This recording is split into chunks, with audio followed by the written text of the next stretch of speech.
My beloved child, give me your attention for just these next few minutes. That is all I ask. Heaven is watching right now. Yes, I am speaking to you, the one who usually scrolls past, the one who thinks they are too busy or too broken to pause. I need your eyes. I need your ears. I need your spirit wide awake, because this is not just another random message. This is a divine interruption. You are standing in a sacred countdown, and every second of this video is alive with eternal consequence. I am speaking now, not softly, not subtly, but with a voice that shatters delay and calls your destiny out of hiding. This is not background noise. This is a spiritual emergency. So, do not move. Do not mute me. Do not miss what I sealed for you before time began. Watch this through to the final breath. Because within this short window of time, I will uncover what has been blocking your next step, ignite what has been buried, and deliver what you thought had passed you by. The atmosphere has shifted, the clock has started, and I am watching to see how you respond. My beloved, I need you to stop right now. Not out of panic, but out of reverence. There is a holy weight pressing into this very moment, and I do not want you to miss it.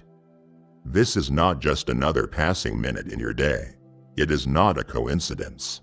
It is a moment in heaven's calendar, preordained long before you took your first breath. You have wandered through hours that felt empty and days that seemed like they held no purpose. But this is different. This one single breath, this sacred sliver of time, is drenched in divine intention. I have cleared a space in eternity just to meet you here.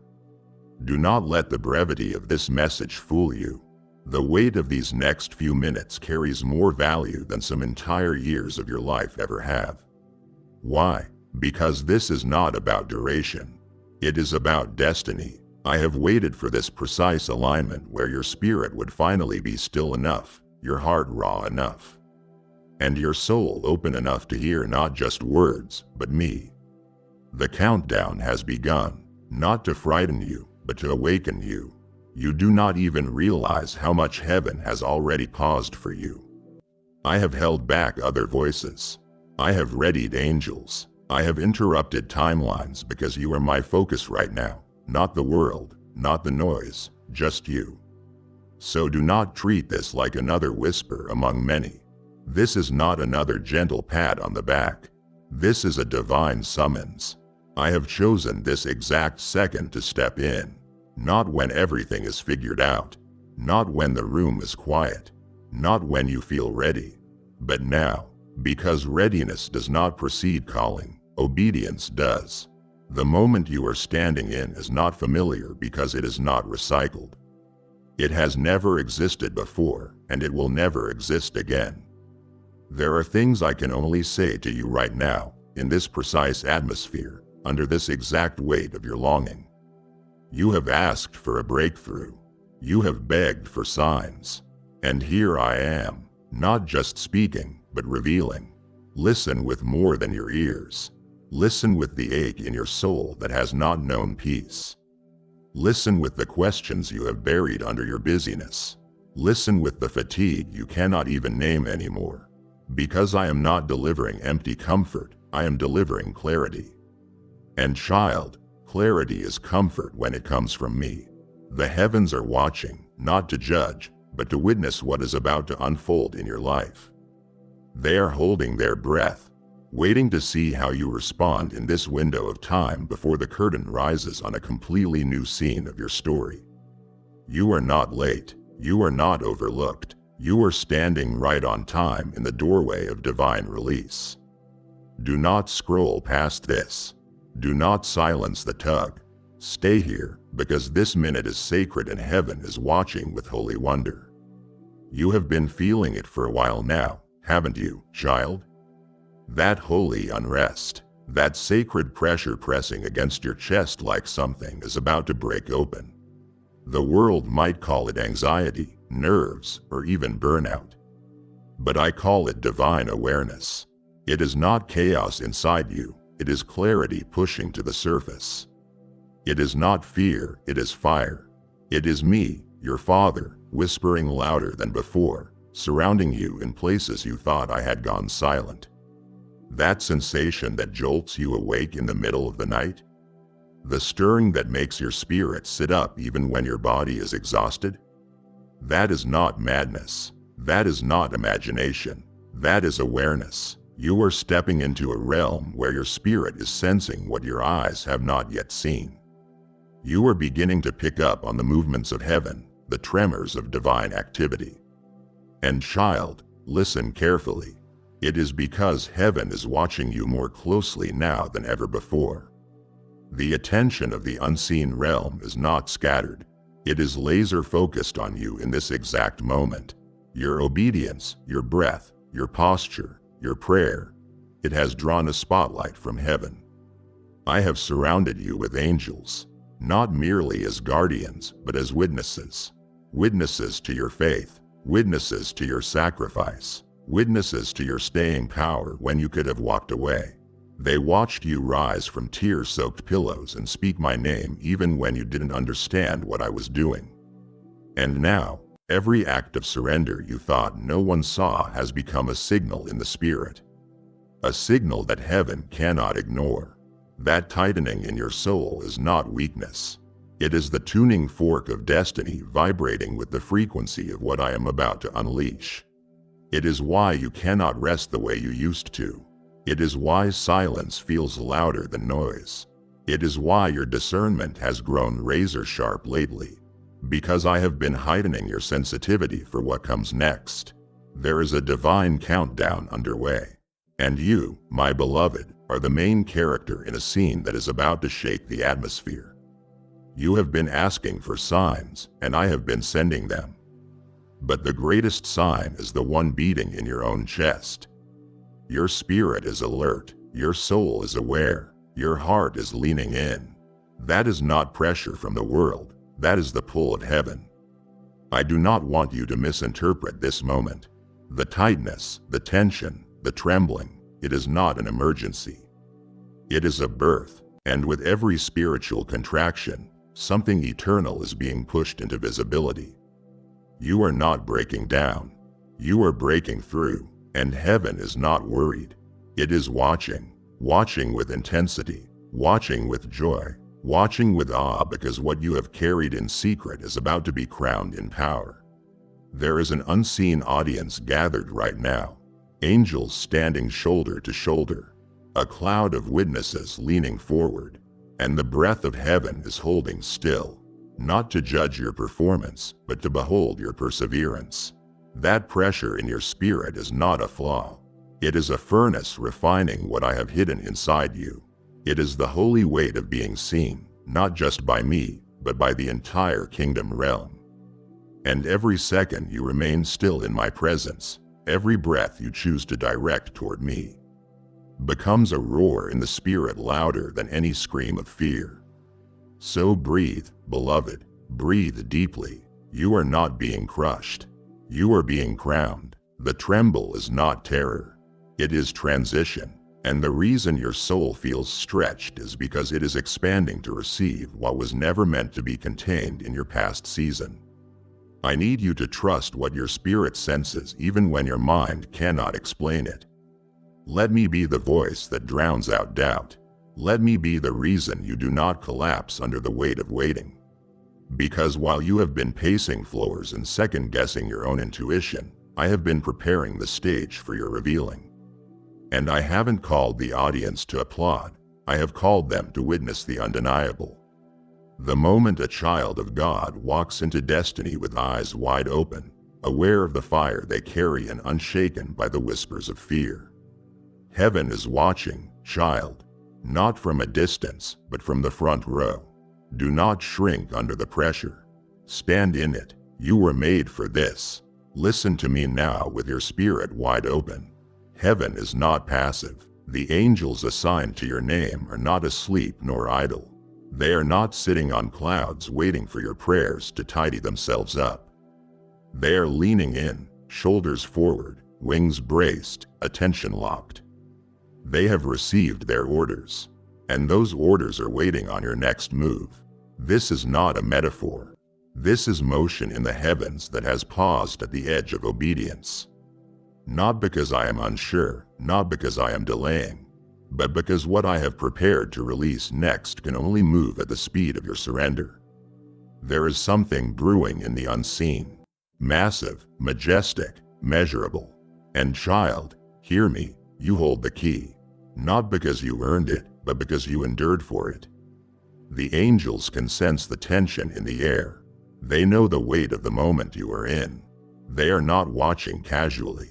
They are poised like warriors before a charge, waiting for the spark that is your yes. Your next act of faith is more than just a decision. It is a declaration to the spirit realm. It is a signal that you are not just interested in a breakthrough, you are aligned with it. Do you know what obedience does, child? It breaks barriers logic cannot. It splits atmospheres that tears couldn't move. It commands angelic movement in directions that emotion alone never could. Obedience is your greatest currency in the kingdom. It is what gives heaven permission to unleash what has been held back. That is why the tension feels so sharp right now, because everything is waiting on your next step. Not your perfect step, not your most confident one, just your obedient one. That one call, that one yes, that one surrender you keep hesitating on. Do it, say it, release it, because the angels are standing by with their wings drawn wide, ready to distribute, to defend, to deliver. But only when you move in accordance with what I have already spoken. You do not have to be fearless to be obedient. You do not have to understand every detail to unlock what is coming. You just need to move when I say move. Trust when I say trust. Stay when I say stay. The angels are moving in synchronization with your surrender. What you do next is not just about you. It is about generations tied to your lineage. It is about promises I made before you were born. It is about prophecies waiting to be fulfilled. This isn't pressure, it is privilege. I have entrusted you with a moment that splits timelines. And if you knew the way the heavens held their breath every time you almost obeyed, you would understand why this moment is holy. They are watching you now, standing at the edge of destiny, holding the keys I gave you in the dark, waiting to see if you will finally use them in the light. So, take the step. Break the silence. Move the way your spirit has been nudging you to move for months. The angels are not waiting on your strength. They are waiting on your yes. Because that yes, that simple, whispered act of trust, is what activates the next level of movement. And child, when you move, I move. When you obey, heaven responds. Your obedience is the trigger that makes my voice thunder through closed doors and shakes open windows that have been rusted shut. You are not weak. You are waiting with weapons. And now I am calling you to use them because your obedience will do what begging never could. It will command angels to rise and run. It will unleash answers that have been hovering just out of reach.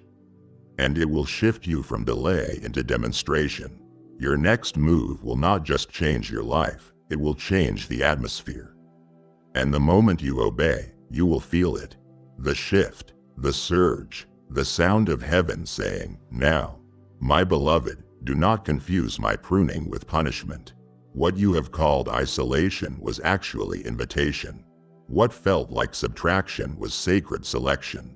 I did not cut away to hurt you. I cleared the space so I could crown you. When I narrowed your circle, it wasn't to leave you lonely, it was to create intimacy. I removed the noise so you could hear me more clearly. I shortened the timelines you were relying on because they were built around comfort, not calling.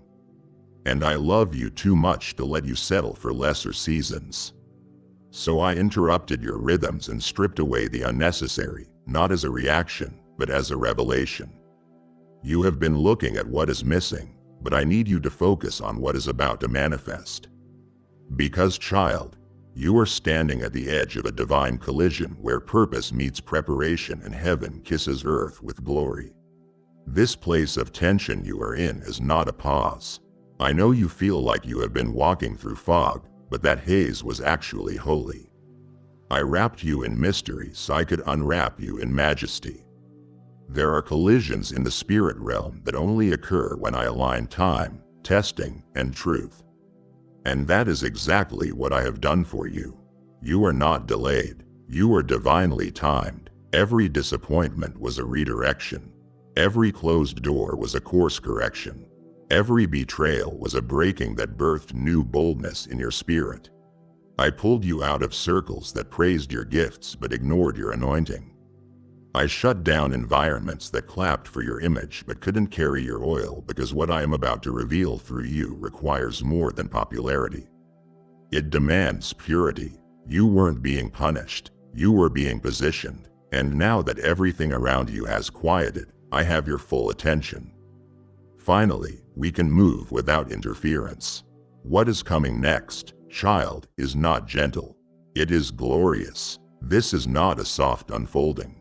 This is a divine detonation. My plans for you are not small, slow, or secondhand.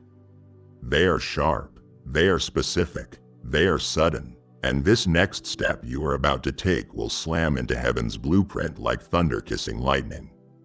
This isn't poetic. This is prophetic. I am launching you from a place of hidden obedience into a place of public favor. And those who didn't understand your silence will now watch your suddenness and wonder, how did that happen? But you and I will know. We will know about the lonely nights when you stayed faithful. We will know about the tears that sowed the ground beneath this breakthrough. We will know about the inner stretching that no one clapped for, but I applauded from eternity. Yes, this is a collision, but not the kind that causes destruction. This one is creative combustion. What felt like pieces falling apart is actually fragments falling into place. So breathe, beloved. I did not strip you down to leave you naked. I dressed you in humility so I could now clothe you in authority. I removed the counterfeit so I could fill you with the authentic. And now, everything that was torn will testify. Every delay will declare. Every loss will launch. You are not standing still. You are standing on the brink. A holy collision is about to erupt in your life. Stay close to me. Do not flinch. Do not flee. Because when my glory hits your obedience, the very earth will feel the tremor. The shift you have been sensing is real, and you are the epicenter of it. I narrowed the way not to shrink you, but to shoot you like an arrow into a realm you were born for. It is time, child. You are not being overlooked. You are being overhauled. You are in position. And now, watch what I do next. My precious child, how many times have you whispered into the night, asking if I was still near? How many times have your eyes scanned a silent sky, begging for a sign, aching for an answer, straining to hear something, anything, that would prove I haven't abandoned you? I have watched you weep into your pillow when no one else could see. I have heard the words you couldn't speak out loud, the desperate prayers wrapped in silence. And even in your pain, you kept asking me the same question over and over. God, are you still with me? Let me answer you now. Not through symbols, not through riddles, but through thunder. I never left you, not for a second, not for a heartbeat, not for a breath. I was there when the doors slammed. I was there when the promises seemed to disappear. I was there when people praised you in public but betrayed you in private. I never left. I have been walking behind you in the shadows, beloved, not because I was hiding, but because I was guarding. I stood behind you like a fortress of fire, intercepting attacks you never knew were coming. I blocked traps. I rerouted pain. I silenced accusations that were forming before they could find your ears. When you thought I was distant, I was divinely active. You didn't see me because I was moving in dimensions beyond your senses. I was in the boardroom where your name came up. I was in the waiting room while you cried out for healing. I was in the courtroom of heaven presenting your obedience as evidence. I didn't need you to feel me to know I was there. My faithfulness is not measured by your emotions. It is measured by my eternal commitment to never let go of what I paid for. And child, I paid for you. You have reached the final countdown now, the last few minutes before the curtain lifts. And the reason I have drawn near with such intensity is because the unveiling is imminent. You felt forgotten, but the truth is, you were being forged. You were not abandoned. You were anchored. I kept you hidden not because I didn't want to be seen with you, but because I didn't want the enemy to see what I was building inside you. I kept you covered, not because I was ashamed, but because I was shaping something unshakable. And now, I am ready to reveal what I have been cultivating.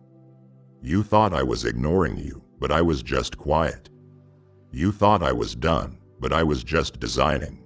You thought I was absent, but I was already ahead of you, preparing rooms, aligning resources, scripting divine reversals.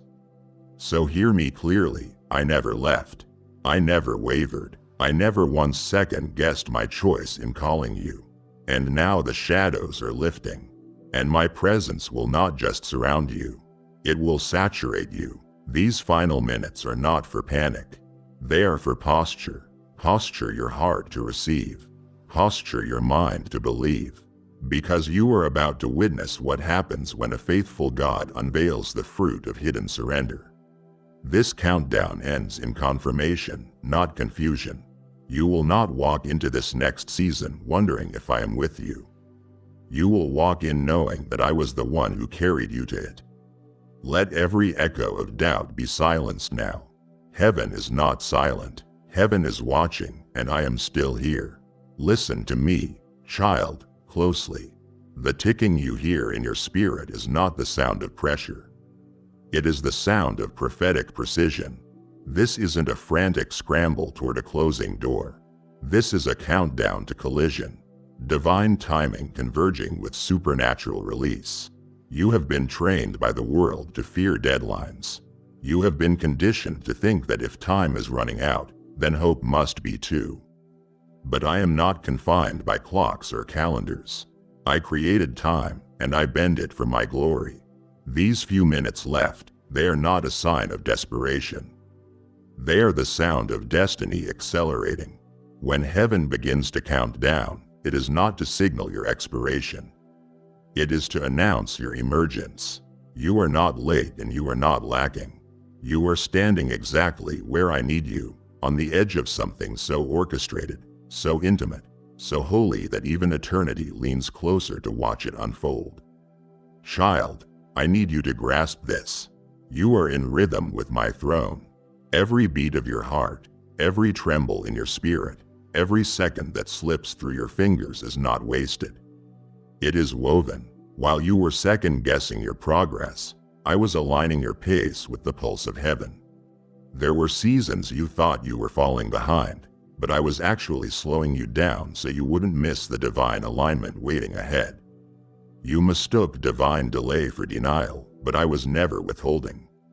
I was weaving promises into places you couldn't reach yet, weaving grace into gaps you hadn't discovered. You were never meant to sprint into purpose. You were meant to sync with my sovereignty. That is why some things didn't move when you pushed. That is why some doors stayed shut when you knocked. Because you were being trained not to chase time, but to trust me. Now, the clock is not ticking down on your chances. It is ticking down on your chains. The limits that once locked you in are about to lose their grip. The doubts that looped like broken records are about to be silenced mid-sentence. Why? Because miracles move on my countdown, not man's timeline. The reason I slowed the pace in past seasons was because the miracle I was crafting couldn't be rushed. You prayed for suddenness, but I needed stillness. You wanted instant, but I was forming eternal. And now that you have yielded, now that you have surrendered to my tempo, I can finally do what I have been preparing all along, reveal the miracle that matches your fingerprint. No one else can carry it, and no one else could steward it. It belongs to you, so instead of dreading the final minutes, I want you to dance with them. Let the ticking be your music. Let the time be your testimony. Because heaven isn't watching a clock run out. They are watching my word come alive. Angels are counting down, not toward loss, but toward launch. The rhythm of my throne is moving, and you are not out of step. You are in sync with a cadence that shakes dimensions. Stay in it, breathe in it, move with it, because, child, when this countdown hits 0, it won't be the end. It will be the explosion point of everything I promised you when time didn't even exist yet. And in that moment, you will realize I wasn't just watching your miracle unfold. I was writing it with you, beloved. If only you could see what I see when I look at your journey. If only you could trace the sacred thread running through every season that tried to break you. I know you have questioned it all, wondered if the heartbreak was necessary, if the silence was cruel, if the waiting was punishment. But let me tell you now, with the weight of heaven behind every word, none of it was wasted. Not one tear you shed in the dark. Not one prayer you whispered when you had no words left. Not one season of delay that made you feel invisible. It all matters. It all counts. And it all led you here, to this holy countdown where everything that once looked like chaos now aligns with clarity. What felt like random suffering was actually refined sculpting. I was shaping a vessel strong enough to carry a glory that doesn't leak. Let me show you how I see it. The heartbreak, it wasn't just pain. It was preparation. It stripped you of illusion so I could fill you with truth. The silence, it wasn't abandonment. It was divine absorption. I was pulling you closer without words, so you would learn to recognize my presence even when I whisper.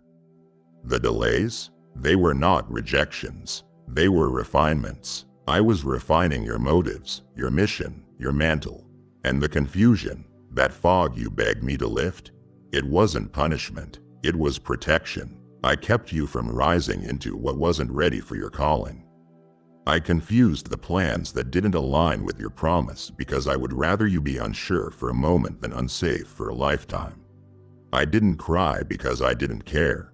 I was quiet because what I was doing was too sacred to be spoken prematurely. Everything you endured has now converged into this countdown moment.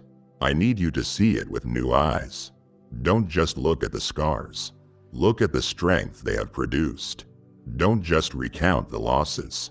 Notice the legacy rising from them. This is not the end of your waiting. It is the unveiling of why you waited. You are standing in the doorway of divine reversal, and the ground beneath you is holy. The very air you are breathing has been touched by the tension of transformation. And child, when you look back from the other side of this countdown, you will marvel. You will see how nothing was random. You will see how each delay added direction. Each silence had a sound. Each injury had a hidden healing. And you will know that I was with you in it all. So do not despise this pause. Do not rush through it like it is just another uncomfortable breath. Sit in it, savor it, because this pause isn't empty. It is pregnant, pregnant with wisdom, pregnant with peace, pregnant with the final push before the promise. The countdown is my invitation to you to look again, not at what you lost, but at what I have laid up for you. There is treasure buried in your tears. There is purpose pulsing in your pain. There is power rising from your patience. And now, with only moments remaining before the divine release, I say to you, you are not broken. You are becoming, and this pause is the sound of my presence positioning you for the miraculous. Wait with wisdom, count down with confidence. The sacred was always hiding in your story, and now it is ready to shine. Your name, my beloved, has not gone unnoticed. It has not been lost in the wind or forgotten in the shuffle of the multitudes. It has echoed, yes, echoed, through the halls of heaven. Spoken not as a label, but as a legacy. The angels do not just know your name, they honor it. They do not just hear your prayers, they revere your persistence.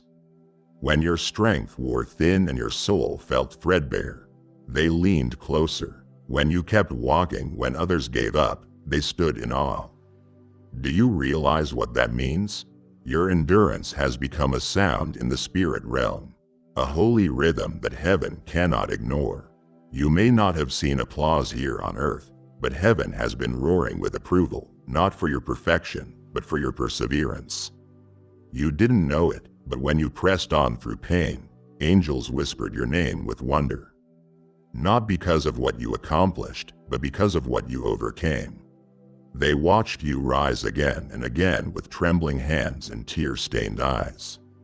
They saw you sit in silence staring at closed doors and still say, "I trust you, God." That moment when your voice cracked but you worshipped anyway, that moved heaven more than 1,000 songs sung in comfort.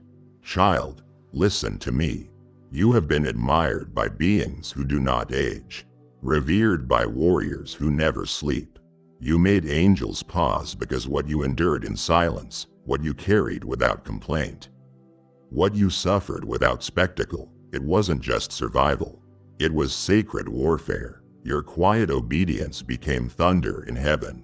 You think your name has only been mentioned in gossip and misunderstanding, but I assure you, it has been sung in glory.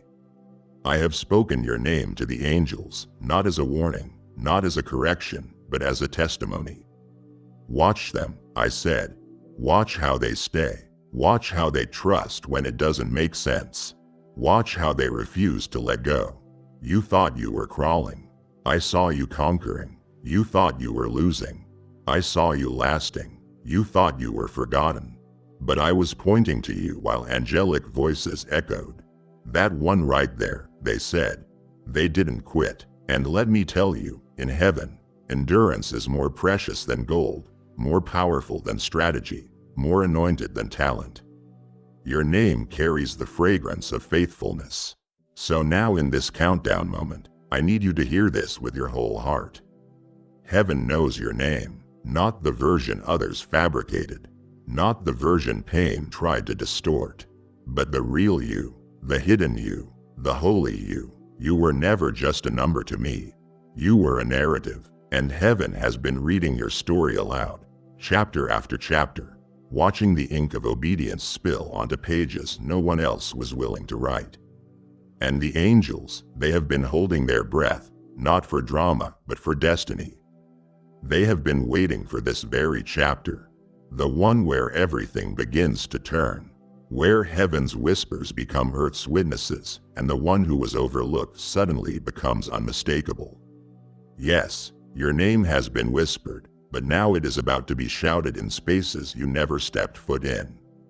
Heaven hasn't just noticed you. Heaven has navigated you to this moment, to this countdown, to this unveiling. And all of it began the moment you refused to let go. Come closer now, child. Let everything else fade. The opinions, the noise, the distractions, all of it. Let it fall away like dust in the wind. Because right now, this is not a crowd moment. This is a covenant moment. It is not about likes, shares, or platforms. It is not about who believes in you or who doesn't. This is just me and you. You and your Creator. You and the one who formed you from eternity's imagination. There is no filter here, no performance, and no need to impress. Just presence, just proximity, just power wrapped in peace. I am not here to interrogate you. I am here to infuse you with clarity, with courage, with the confirmation your soul has begged for in the midnight hours. I know how long you have waited for this. I know how many layers you have hidden behind just to survive. I have watched you wear masks that made others feel comfortable while silently suffocating under the weight of pretending. But not here, not now. This sacred space is stripped of pretense.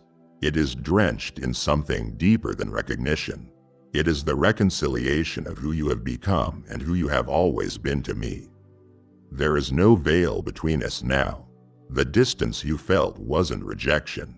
It was me preparing the space for a revelation too holy to be rushed. And now that you are here, I am not holding back. I am opening the vault. I am releasing what I have stored in glory, not just for your survival, but for your sending. What I am giving you in this moment is not a recycled promise. It is not leftover favor.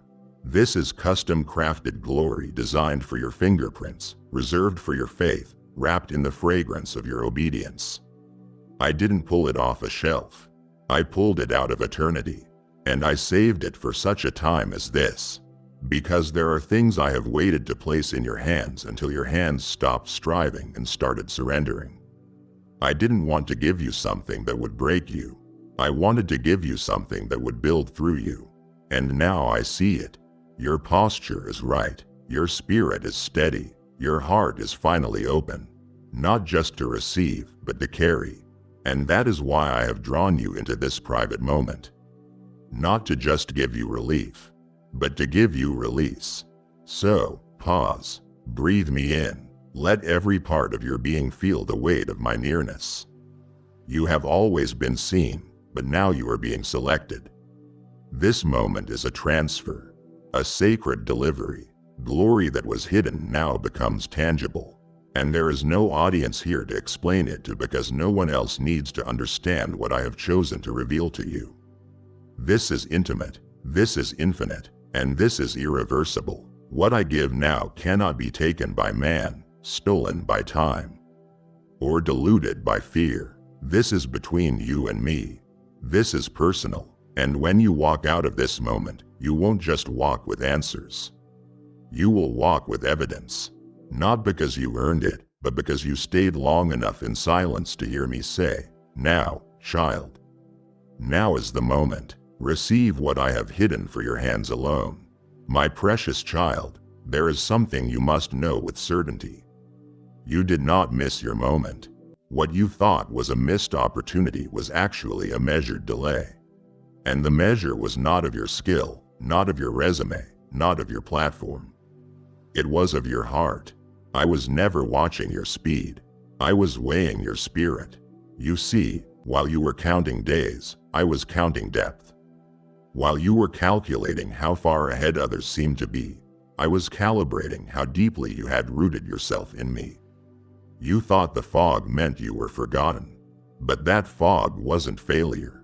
It was formation. I was watching, not casually, but closely, every time you chose faith over frustration. Every time you lifted up a whisper of worship, even when your soul was weary. Those moments when the world thought nothing was happening, those were the moments everything was being decided. Let me take you back into those silent seasons. Remember those nights when your prayers felt like they bounced off the ceiling? That wasn't because I wasn't listening. It was because I was listening deeper. I wanted to hear the song that rises only in the dark. I wanted to hear the praise that isn't played by public validation, but pulled by private conviction. Child, I was testing your posture, not as a teacher waiting to fail you, but as a father longing to promote you. I wanted to see if your hands would still lift when there was nothing to hold. If your voice would still call me good when your circumstances screamed otherwise. That is what moves heaven. Not perfection, but persistence. Not flawless performance, but faithful posture. That is what I was measuring. Your ability to trust me when you couldn't trace me. You see, your moment wasn't withheld, it was waiting. Waiting for your heart to match its weight. Because what I am about to pour out cannot rest on a shaky foundation. And child, the reason you were delayed is because I have been deepening your roots. Had I moved sooner, the blessing would have broken you. But now, your foundation has been tested. Your character has been carved. Your praise has been proven. I needed to see, not for my knowledge, but for your readiness. Would you still love me without the spotlight? Would you still follow me without the finish line? Would you still bow low when the mountain didn't move? And you did. Oh, beloved, you did. You chose me in the mist. And now that the fog is lifting, what you will see isn't just a breakthrough. It is the beauty of a heart that was fully yielded, fully trusted, fully refined. So, no, you didn't miss your moment. You were being prepared for it. The silence was the stage being built. The fog was the veil being drawn. And now you are stepping into something that no one can steal because it wasn't handed out lightly. It was handed down from glory. You weren't passed over. You were passed through fire, through refining, through the long aching road of obedience. And now you carry something others only admire but cannot duplicate, anointing earned through endurance. So lift your head, child. Your moment didn't expire, it matured. And now that it is ripe, I am releasing it. Not to the version of you from yesterday, but to the you who praised me in the fog, trusted me in the dark, and stayed when you had every reason to walk away. And child, you did. You praised when the promises felt paper thin. You stayed when your feet screamed to run. You trusted when your heart had every reason to shut down. And I saw it all. I recorded every moment, not on a tablet of stone, but on the tablet of eternity. You may not have had the words, but your posture spoke volumes. You may not have had a stage, but your closet became a cathedral. And now, because of every yes, every tear, every trembling hallelujah, I draw nearer than ever before. With only minutes left on this holy countdown, I lean in, not just to observe, but to inhabit. I am not standing on the edge. I am stepping into the very atmosphere around you. My nearness will not be subtle. It will be saturating. This moment is not small. This isn't just another checkpoint in your journey. This is a threshold, and I am bending low because your endurance has called me close. You have heard of me coming near to the brokenhearted. But this, beloved, is different. This is rewarded proximity. I am leaning in as a father who is pleased, as a king who is ready to confer glory, as a warrior who has fought alongside you and now stands to signal your shift. I do not lean close without purpose. When I lean in, it means something is about to be spoken that changes everything. And child, I am speaking not just to your ears, but to your identity. You are not forgotten. You are favored. You are not failing. You are forming. You are not waiting in vain. You are being woven into wonder. With these final minutes, I am not rushing you. I am readying you. I am not counting down with pressure. I am counting up with power. Because every second now carries a supernatural weight. The winds are shifting. The ground is trembling with expectation. And all of heaven is holding its breath. Not for a spectacle, but for a sign. A sign that you, my child, have passed through the wilderness and stepped into the watering.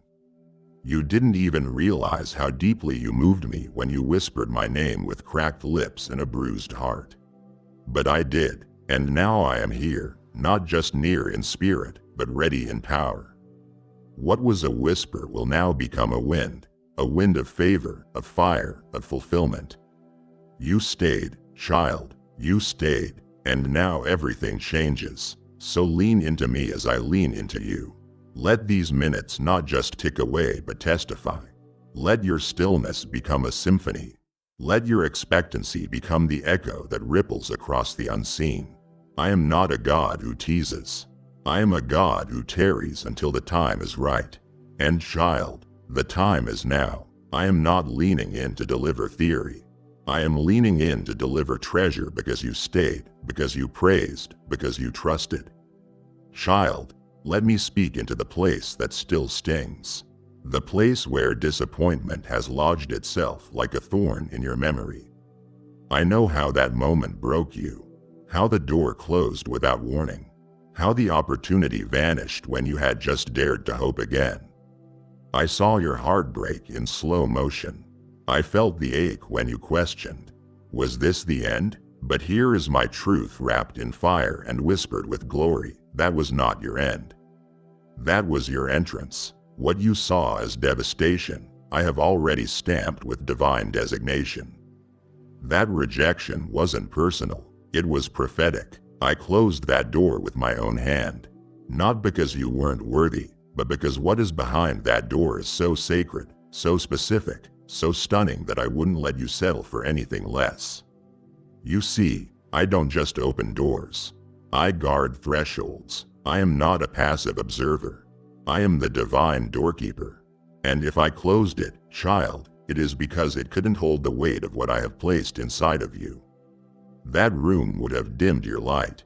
That platform would have diluted your oil. That connection would have cost you your crown. You saw it as rejection, but I saw it as redirection, a holy detour towards something reserved, something bearing your name, something you were born for. What felt like a no was actually a not yet. What felt like a loss was actually a leading. And I need you to understand this now. In these final moments, I am not cruel. I am calculated. I do not waste tears or time or territory.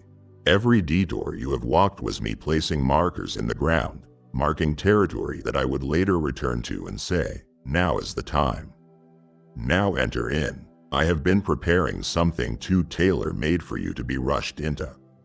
Something so precise that even a second too early would have spoiled it.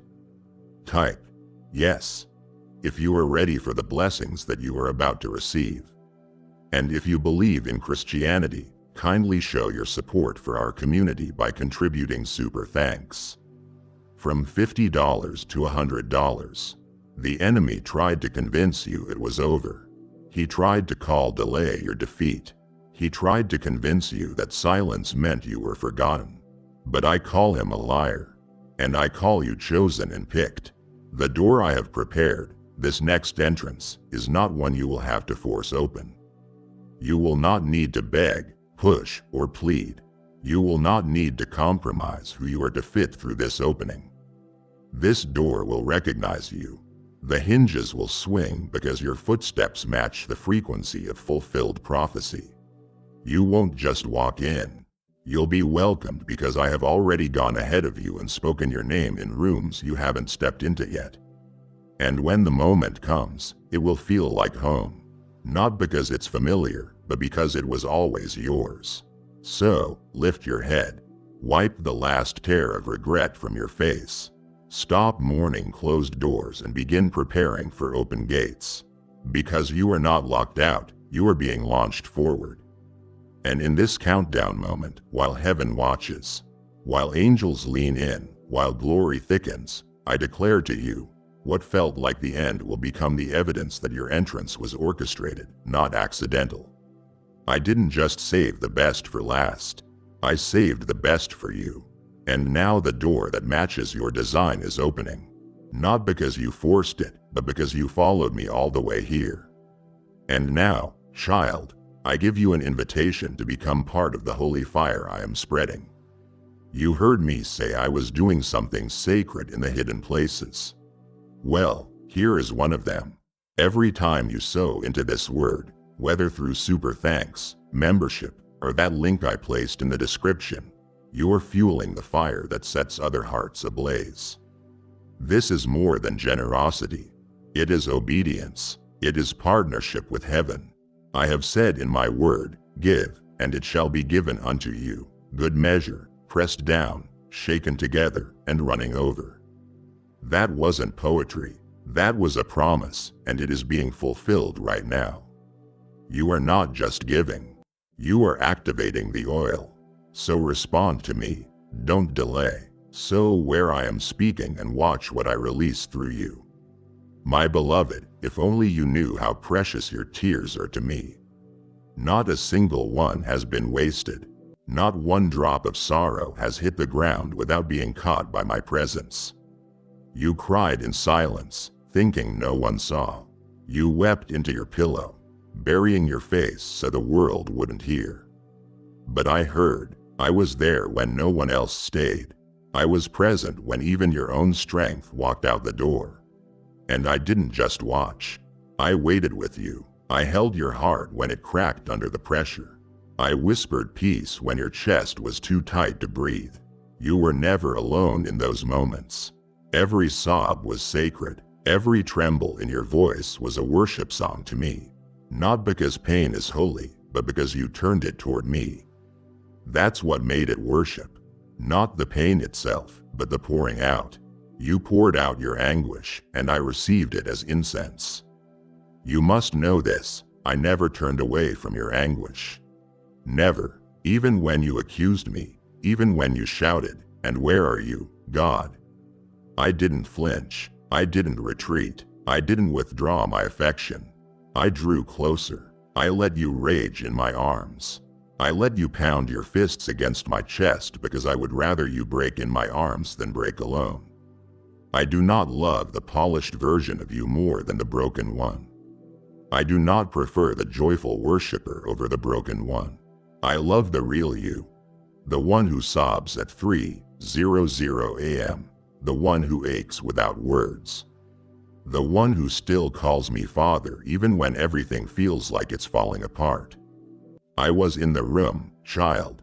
I sat in the silence with you, and when you couldn't speak, I interpreted every breath, every ache, every sigh. And I spoke back, not in words, but in presence. I wrapped you when you didn't feel it. I held you when you thought you were collapsing. I infused your lungs with breath when you had none left to give. And every tear, I bottled it, not out of pity, but out of promise. Because your tears were not weakness. They were warfare. They were washing away what couldn't follow you into your next season. They were cleansing the remnants of things I never wanted you to carry. And now I return to you, not with answers to every question, but with healing. Not with explanations, but with evidence. I stayed through it all. I didn't let your heart fail. I didn't let your faith flatline. You are here, still breathing, still believing, still listening. And that tells me everything I need to know. You trusted me with your pain.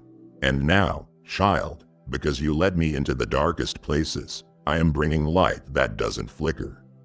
Not momentary relief, but permanent restoration. I will not let your tears go unredeemed. I am building altars where you once buried your hope. I am raising you from places you thought would be your grave. I stayed with you in sorrow so I could now walk you into sovereignty. There is a turning now, a shift. The very heart I held while it was breaking is the heart I am lifting as it begins to burn again with purpose, with promise, with power. So don't hide your scars, child. Let them shine, because every place you wept has now become a wellspring of wonder. You cried in my presence, and now you rise in my power. You mourned alone in your room, but now heaven is about to announce what was birthed in that morning. I saw it all, I saved it all, and I will now reveal it all.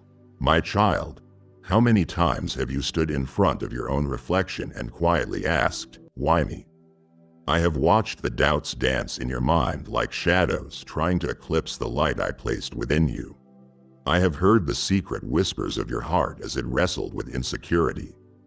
Those private thoughts no one else hears. Maybe God meant to choose someone else. Maybe I'm not ready. Maybe I'm not enough. But today, I silence every voice that has tried to distort your divine identity. I thunder over your hesitation with these words: you are the one I appointed. I did not make a mistake. I do not operate in accident or error. There is no backup plan, no alternate timeline, no substitute for your soul. You are not my plan B. You are my chosen one. You must understand something sacred here, something eternal. When I knit you together in your mother's womb, I wasn't just forming a body. I was authoring a blueprint. I wasn't experimenting. I was executing divine design. You are not some random amalgamation of traits. You are crafted, called, and commissioned. The very angles of your personality, the tone of your voice, the tears you cry, the fire in your belly, all of it was crafted by my hands for such a time as this. I chose you because your wounds would carry wisdom. I chose you because your heart, though bruised, still beats for me. I chose you because even in doubt, you keep showing up. Even in weakness, you keep worshiping. Even in failure, you keep falling forward into my arms. And child, let me tell you, heaven celebrates that kind of resilience. Angels marvel at that kind of courage. I do not regret my choice. I repeat it over and over in glory: you are the one I appointed. And the enemy knows it. That is why he has worked so relentlessly to make you question it. That is why confusion has been your companion in crucial moments. That is why every time you got close to purpose, something tried to paralyze you with fear or fatigue. Because he knew, he saw it, the mark of divine appointment on your life. And he panicked. He hoped he could talk you out of what I had already written. He hoped if he buried you under enough rejection, you would forget your reflection. But I am pulling the veil off now. I am reminding you, you were chosen in the council chambers of eternity. Before there was sin, before there was shame, before there was struggle, I picked you. I pointed and said, that one will carry my fire.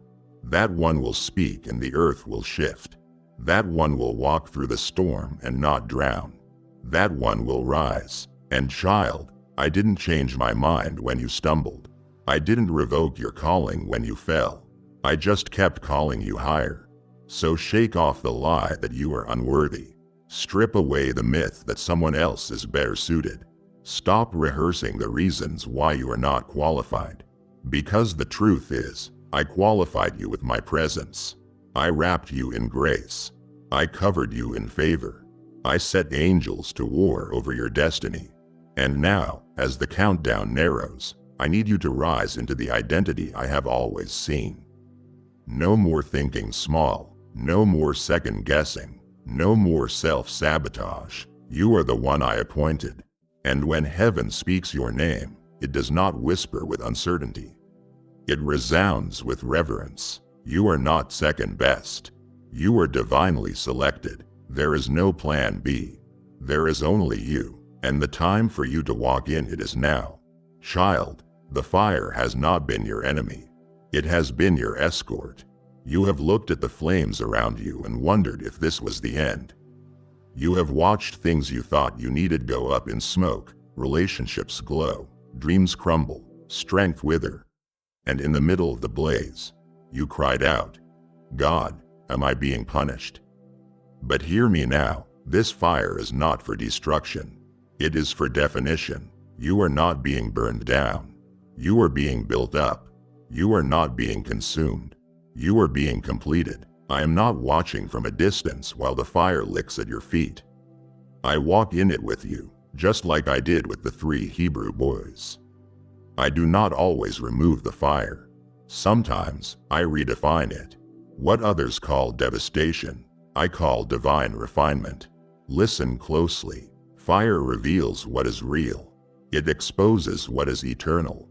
It burns away what cannot follow you into your next. That is why this season has felt so intense, so raw.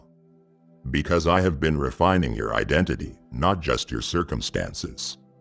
I am removing the counterfeit, melting off the masks, burning away the dependence on applause, approval, and validation. Not because I want to leave you exposed, but because I want to reveal what is indestructible in you. And child, there is gold in you.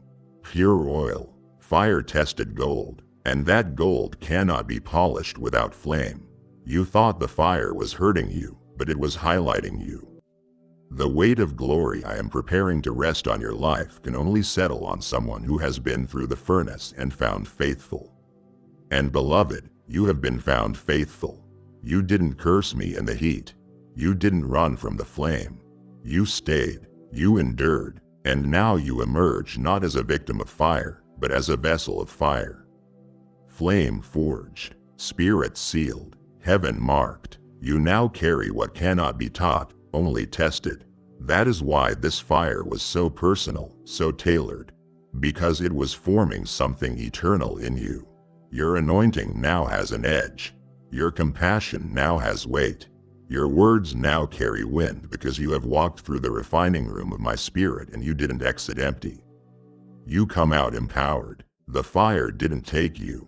It transformed you. So now, as these final minutes approach, do not step out of the fire bitter. Step out burning. Burning with clarity. Burning with courage. Burning with consecration. The fire didn't disqualify you. It distinguished you. And the proof is not just in your survival. It is in your strength, your peace, your authority, your oil. You are not singed. You are sealed. You are not scarred. You are sculpted. And what you carry now will set other people free. Not because you preach from theory, but because you walked through the fire and found me in the center of it. Do not hide the heat. Do not downplay the blaze. Wear your refinement like a crown, for the fire has finished its work and your time to shine has come. Let them look into your eyes and see the flame burning there. Because you need to remember that it was within the fire that you found the forge of your future. And now, child, you are ready. Not despite the fire, but because of it. I know how loud the voices have been lately. I'm not just talking about the external ones, but the internal ones. The ones that crawl through your mind at midnight, repeating lies with surgical precision. The voices that whisper, you will never make it. You'll always be stuck. Nothing is going to change. They have followed you into your quiet moments and echoed through your sacred spaces. I have heard them, too. I haven't ignored them. I felt your heart race under their weight. I watched your joy dim under their cloud. I have seen your hands tremble as you tried to believe just one more time. But I need you to understand something right now. I do not compete with lies, I conquer them. I do not whisper when it is time to war. I come with thunder when truth must reign. And I declare with all the weight of heaven that every voice that has spoken against your worth is about to be silenced by the roar of my love. Let me show you what happens when I speak. When I speak, seas split. When I speak, storms become still. When I speak, tombs open and dead things breathe again. And now, right now, I speak over you, not with a gentle suggestion, but with a sovereign declaration. The enemy has had your ear long enough. Fear has flooded your mind long enough. Anxiety has wrapped itself around your chest like a serpent long enough. But my voice is greater, and when I speak, lies unravel, chains disintegrate, inner narratives collapse under the gravity of my glory. I am not raising my voice to shout at you. I am raising it to shield you because you have believed too many whispers from the pit. And now I come to remind you what heaven says about you. Child, heaven says you are called.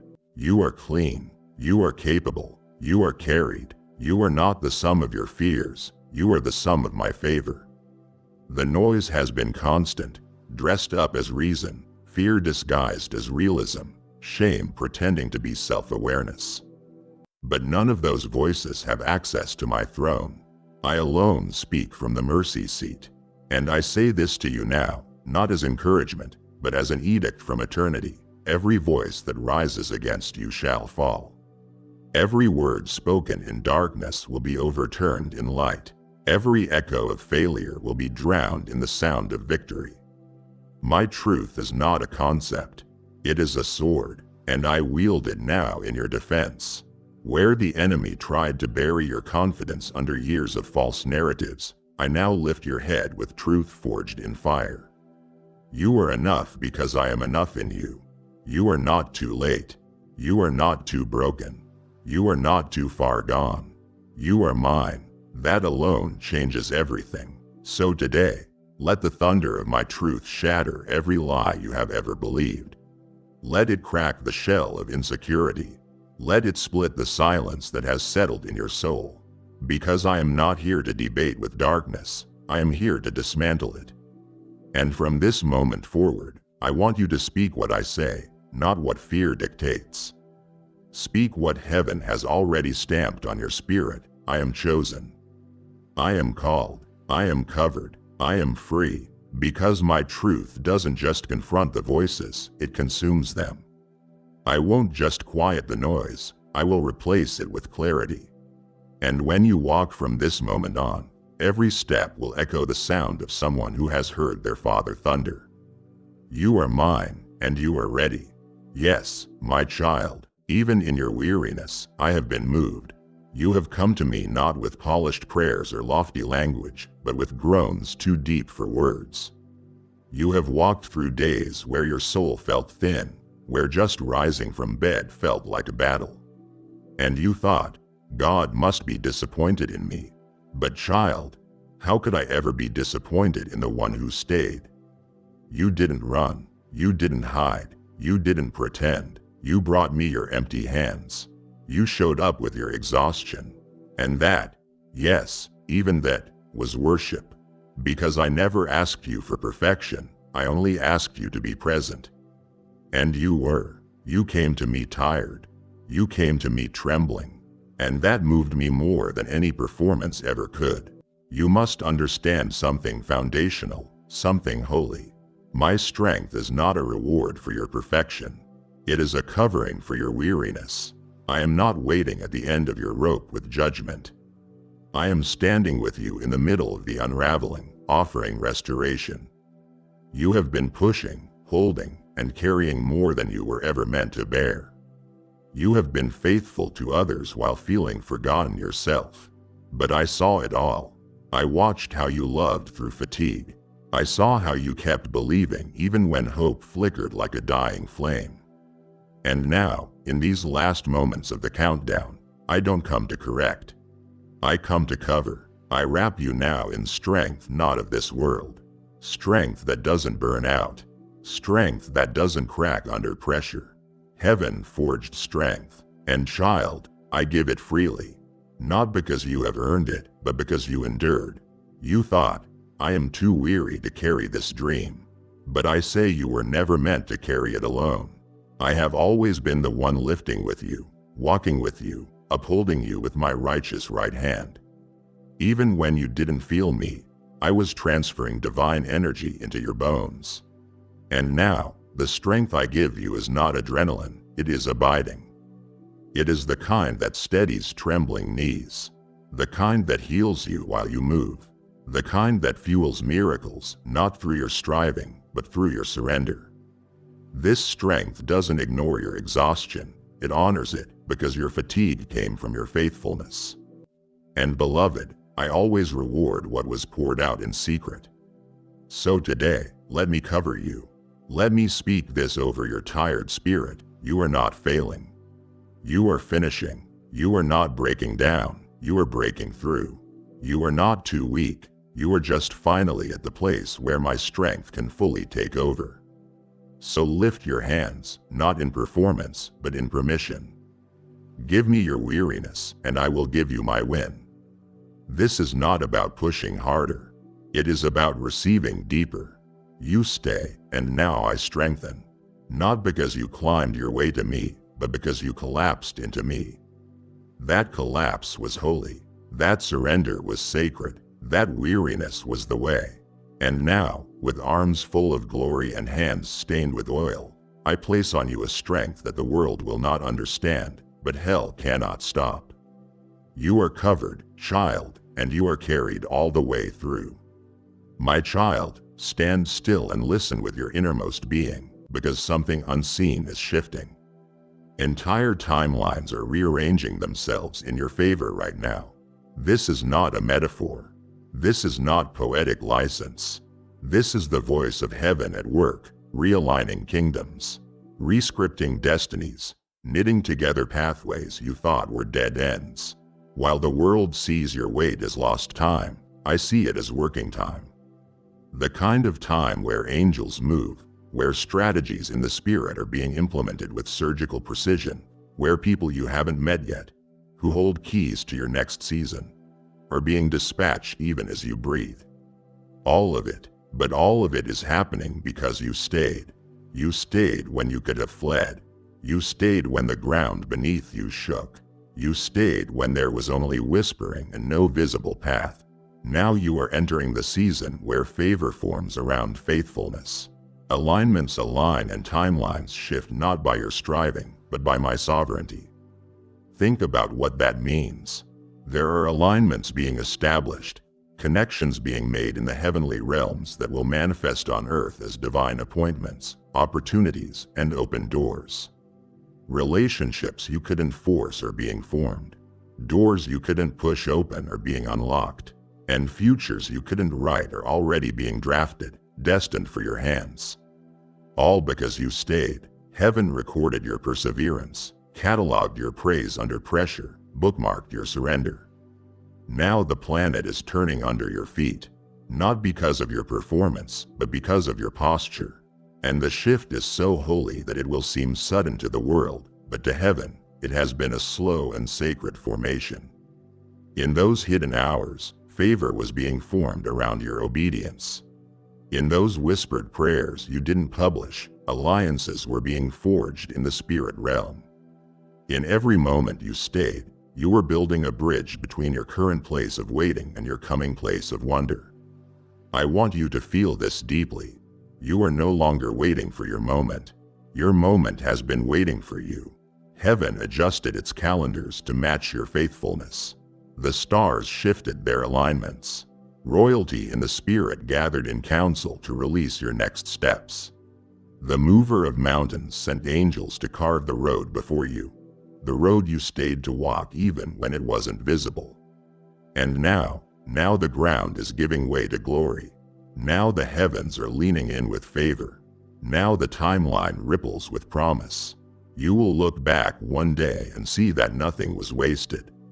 Every tear-laden prayer, early morning sigh, midnight surrender, all of it was foundation for what is rising because you stayed. So stand firm and watch expectantly. Believe boldly. Move when I say move. Speak when I say speak, not in fear, but in faithfulness aligned with favor.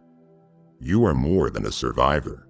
You are the signal that heaven's alignment is unstoppable when someone simply stays. Everything is shifting. Everything is forming. Everything is aligning. And now, child, all that grace and glory you have hungered for is rushing toward you. Not slowly, but suddenly. Because in the divine symphony, your pause became the prelude to the crescendo. Beloved, hear my voice now echoing through the core of your being. You will not be forgotten. Not in holiness, not in heaven's heart, not in the courts of glory. I have engraved your name not on shifting sands, but on the table of testimony. You may feel invisible in the human realm. You may sense neglect from others. But I, God, maker of all, will never bypass you. Your story is not lost in the margins. Your narrative is not an afterthought. I wrote your name with eternal ink, ink that does not fade. And I did not stop there. I didn't just place your name in my sacred book. I have carved destiny around you. Destiny that only you can fulfill. I formed paths that only your footprints are commissioned to travel. I planted promises that only your voice, your heart, your deliverance can bring to manifestation. Let me remind you of what remains unseen but forever present. On nights when you thought no one remembered, I was lighting torchbearers in the spirit realm, ready to join their feet with yours. When you felt washed up by defeat, I was weaving threads of triumph through your trembling prayer. When you thought the world passed you by, I passed new opportunities by angelic hands directly to you. You will not miss it because I have marked you. I have bounded your steps with faithfulness. I have aligned the favor you need with the faith you have shown. The fingerprints of heaven are all over your story. On every chapter you have lived, every verse you have written, every line you are still breathing into. You may worry that your breakthrough will feel too late, or too small, or too impossible. But child, no, you will not be forgotten. There is a harvest attached to your story that is personal to your name, tailored to your tears, premium to your pain. The harvest will not bypass you. It will find you. It will meet you in the place your faith rested. It will walk with you in the room where tears turned to tithe trust. And it will unfold in a way only heaven could design. Because your narrative is not incidental, it is instrumental. Every trial baked a breadcrumb. Every delay delivered a detail. Every season carved deeper destiny into your becoming. So step forward with assurance, not in arrogance, but in identity, because you know who holds your name. You know who is loyal to what he has chosen. You know who inscribed your story before time. You will not be forgotten. You will not be bypassed. You will not vanish in the shuffle of history. You stand at the intersection of perseverance and promise. The fingerprints of heaven are all over your story. And soon, The whole world will see what I have been crafting in the dark. My child, let's go back to the private places. The hidden corners where no applause reached you, where no encouragement found you, where shame sat heavier than joy and hope whispered faintly behind closed doors. You remember, don't you? The place where your heart broke silently, where disappointment became your unwelcome companion, where humiliation crept in, not because of failure, but because of visibility. You felt seen, but not in the way you longed for. You were exposed, not celebrated, and in that moment, you thought, surely this is the breaking that ends me. But I tell you now, with the full force of heaven, it wasn't the end. It was the entrance. I have been preparing a public reversal for the very place that nearly crushed you in private. Not to embarrass you, but to exalt you. Not to shame you again, but to showcase my glory through you. What broke you is about to build you into a tower of testimony. You see, I don't waste pain. I don't overlook suffering. I don't watch silence and forget to speak. I harvest it all. Every humiliation has been logged in my courts. Every time you walked away with your head bowed, I noted it not as a loss, but as a seed. Every tear you sowed in the ground of betrayal, rejection, and confusion, I have been watering it with purpose. And now the season of reversal has arrived. A holy turn, a sacred flip. The very people who whispered against you will now witness through you. Not for revenge. Oh, I am not petty, I am precise. I don't vindicate with vengeance. I vindicate with visible fruit. I make you fruitful in the field where they once mocked your seed. I cause you to thrive in the very place you were once cast out. That is how I work, turning tombstones into testimonies, ashes into altars, scars into songs. The thing that tried to humiliate you will now highlight you, not with spotlight fame, but with divine favor. And child, this is the kind of favor that cannot be fabricated. It cannot be earned, it can only be endured into. And now that you have endured, the shift is here. Public reversal doesn't mean everyone claps. It means no one can deny what I have done in you. The ones who saw you broken will now see you burning with my glory. The ones who dismissed you will have to reconsider their definitions, not because of your strength, but because of my unmistakable signature on your survival. You didn't just make it through. You were remade in the midst of what tried to bury you. Now your presence itself will prophesy. Your very existence in the room will carry weight because you have lived through what many don't talk about. And now I place a mantle on you that shines with endurance, with purity, with holy power that flows not from performance, but from pain that was purified. Yes, child, what broke you will now build you, brick by brick of grace. So don't be afraid when I start calling your name in public spaces. Don't shrink back when people suddenly turn and say, "Isn't that the one who?" Yes, you are. You are the one who was misunderstood, mishandled, mislabeled, and still rose anyway. And now your reversal won't just be seen.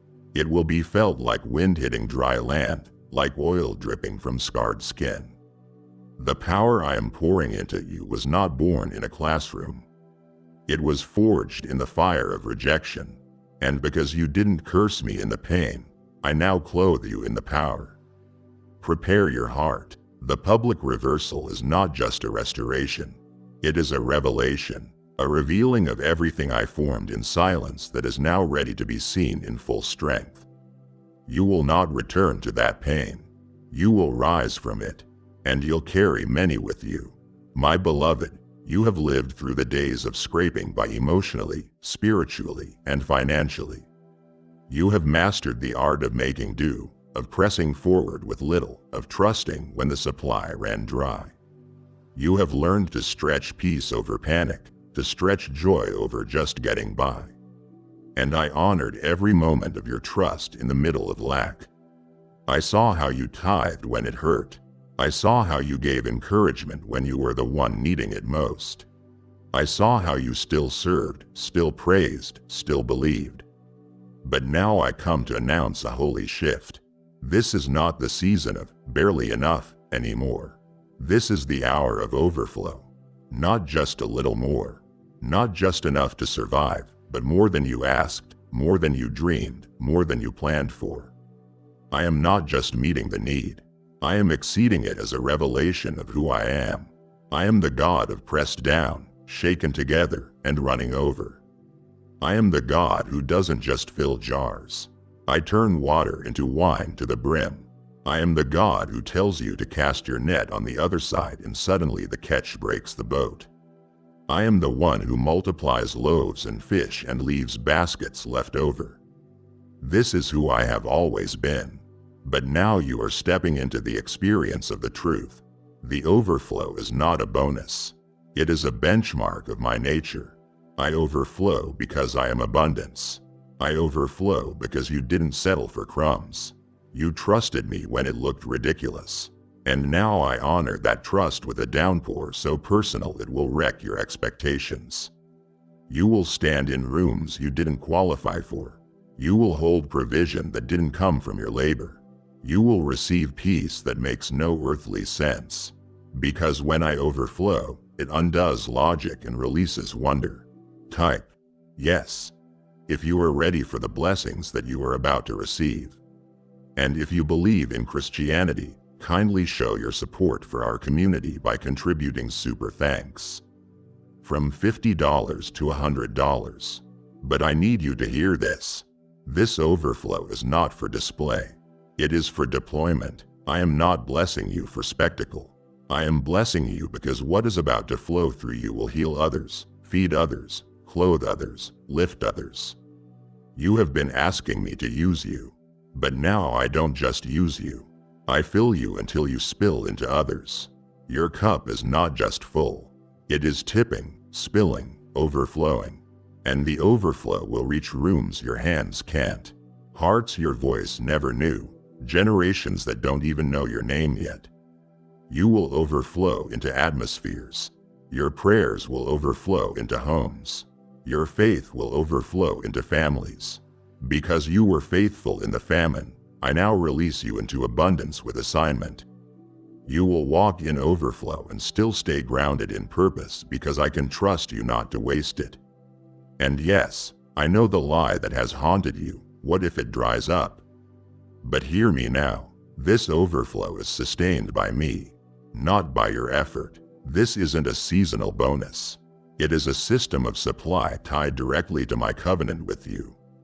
You are stepping into more than you have asked, not as a reward for your works, but as a revelation of who I am. I am Jehovah Jireh, not just the provider, but the revealer. And in this overflow, I reveal to you not just my hand, but my heart. The heart that pours and keeps pouring. A heart that delights in lavishing love, grace, peace, wisdom, joy, and yes, even provision on the one who stayed faithful. So hold your cup up, child, and watch what happens when heaven decides to tip into your life. Not a trickle, not a dry flow. Let me take you back, child, to the hours that almost broke you. The ones where your heart collapsed under the weight of delay. You begged me, why not now, God? Why not already? You measured time by your waiting and it felt like punishment, like silence from heaven, like rejection in slow motion. But hear me now and hear me with clarity deeper than emotion. The delay was never a denial. It was me guarding the timing like a lion guards its cub. I was standing at the gate of your destiny with flaming swords in my hands, refusing to let anything enter before it was mature enough to bless you and not break you. I did not withhold to torment you. I withheld to protect you. And yes, I let you feel the ache of it. I let you walk through the tension because I knew one day you would stand at the edge of fulfillment and finally understand why I waited. You were not ready then, not because of fault, but because of formation. The promise I made required a version of you that was still in process. I needed to forge strength in your spirit, depth in your discernment, resilience in your obedience. The things I am about to release would have overwhelmed the old version of you. But now your spirit can carry the weight. Now your character can carry the crown. Now the timing is right, not just in the physical, but in the eternal. You are no longer aligned just with the clock, but with Kairos, divine time. The appointed moment, the kind of alignment that can't be faked or forced. That is why the waiting was so painful, because it was sacred. That is why every no stung so deeply, because it wasn't final, it was protective. And now that the preparation is complete, I release the decree. It is time for doors to open, time for dreams to manifest, time for divine connections to come forward. But more than all of that, it is time for you to walk in the clarity of what I was doing all along. I wasn't delaying to make you small. I was positioning you to be strategic. I was laying bricks you couldn't see, foundations you didn't know were forming. And now, as the fog clears, you will realize every moment was necessary. The friends who left, the plans that fell apart, the days where nothing moved, all of it was preparing your soul to live synchronized with my spirit. You are not behind. You are right on time. And I, the keeper of time, now blow a holy wind behind your steps. You won't have to knock the same way.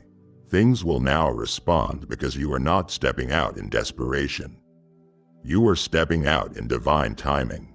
So rise, child, dust off the disappointment, wipe the delay from your vision. Don't rehearse what didn't happen. Rejoice over what is about to. The waiting wasn't wasted. The delay wasn't denial. It was heaven holding the curtain closed until your heart was strong enough to handle the weight of the scene about to unfold. And now the stage is set. The trumpet is sounding. The timing is holy. And the only thing I require from you is this: move when I move. Speak when I speak. Obey when I whisper. Because you have waited long enough. And now the heavens say in unison, it is time. If you have felt my voice today, if this word awakens something that has been buried under silence and time, then now is your moment to respond. You are not just a listener. You are a vessel, and when you give, whether through super thanks, membership, or that link in the description, you are multiplying the sound of heaven. Every seed becomes a spark. Every act of support becomes light for another soul who thinks they are alone. I said in my word, those who refresh others will themselves be refreshed. And I say it again now. I will not let your giving go unnoticed. I will bless it. I will multiply it. I will breathe on it with favor and divine return. So release what I put in your hand. Respond and let your faith move from amen to action. My precious one, I know you have been feeling it. The tightening, the tension, the unease, like your life has become a room too small for your soul. The things that once fit now feel foreign. The conversations you used to enjoy feel shallow. The environments that used to comfort now feel confining. You have tried to explain it, even to yourself, but there are no words, just a growing pressure inside you. Like your spirit is pressing against the walls of your current season. And here is the truth. It is, you are not malfunctioning. You are maturing. You are not breaking down. You are breaking out. The tightness you feel is not punishment. It is prophecy. It is the sound of your spirit expanding beyond the survival shell it once needed.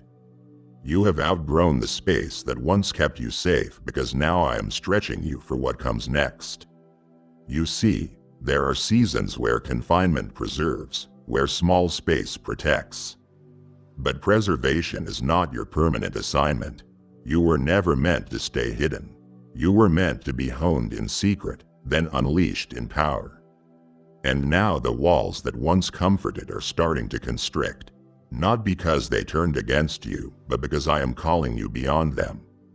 This is the holy discomfort of divine expansion. And yes, it feels awkward, unfamiliar, even painful. But you must trust me here. I am not stretching you to snap you. I am stretching you to shape you. I am enlarging your capacity, enlarging your vision, enlarging your boldness.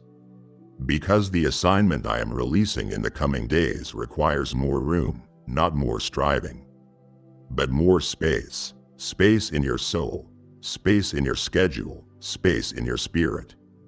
And child, I need you to stop interpreting the stretching as failure. It is not that you did something wrong. It is that you did something right.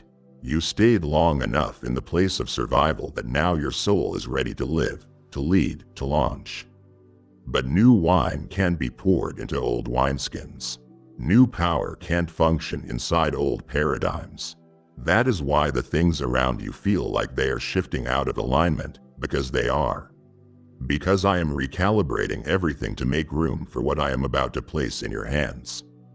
You have been asking me for more impact, more clarity, more breakthrough. But more cannot land in a life that has no margin. So I stretch, I pull, I reframe, not to punish, but to prepare. You are not crumbling. You are carving out capacity for the next glory that is coming. So don't run from the stretch. Lean into it. Don't pray it away. Praise through it, because the pain of stretching today is the proof of promised territory tomorrow. You are moving from cramped to called, from confined to commissioned, from surviving to expanding. You have outgrown where you were, and that is nothing to grieve. That is everything to celebrate. So let the tension remind you, you are on the edge of something vast. I am enlarging you not to impress others, but to express me through you. And in this next space, you won't just fit. You will flourish. I know that place, the one you barely talk about. That specific memory that still pulses beneath your smile. That moment that felt like abandonment. When everything familiar walked away. When the support system cracked. When silence answered your desperate prayers. You called it rejection. You labeled it a wound. But I have always called it a future altar. You see, while you cried over the collapse, I was already drawing blueprints over the ruins. While you grieved what left, I was pouring oil over what was still yours. I know it hurt. I know it made you question everything, especially me.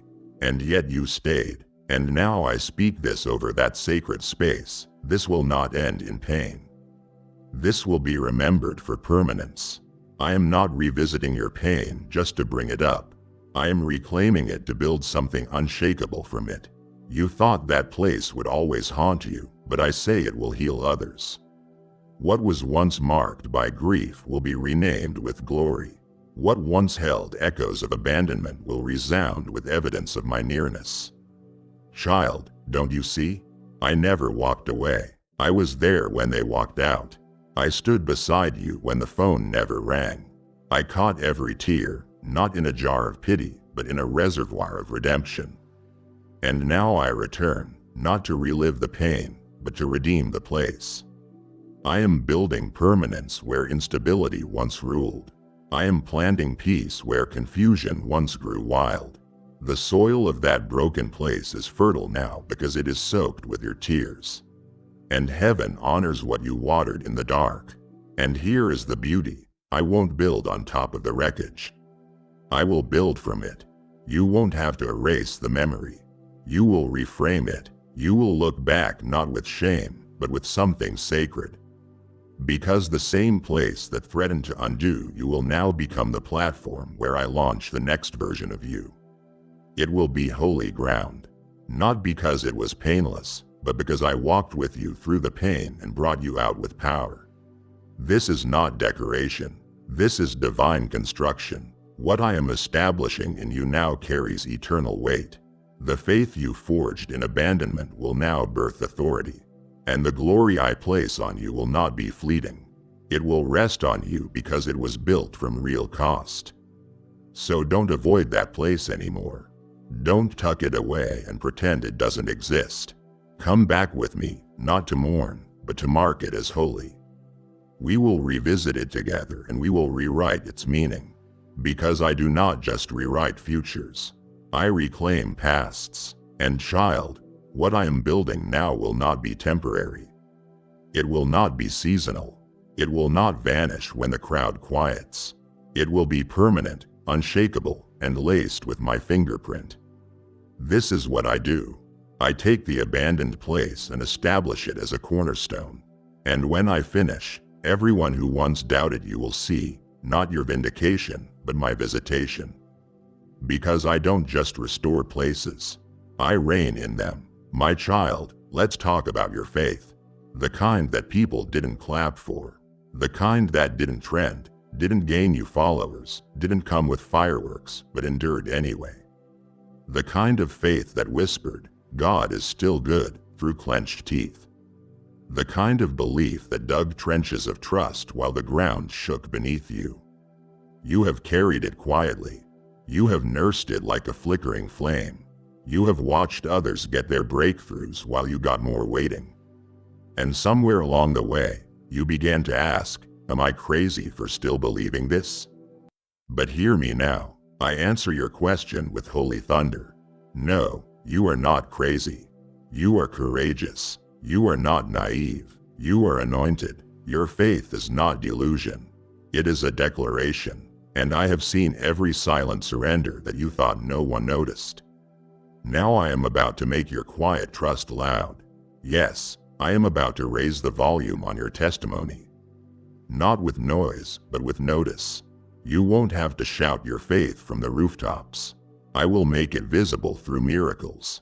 The kind you didn't plan for. The kind that defy explanation. The kind that interrupt the storylines others wrote about you. Because this next move of my spirit in your life isn't for spectacle, it is for a seal. I am putting my seal of heaven on your history of trust. I am marking you with the kind of breakthrough that only faith can carry. Child, your belief has matured into fire. It is not just hope anymore, it is heat. And fire draws attention. Fire confirms that what was hidden is now holy.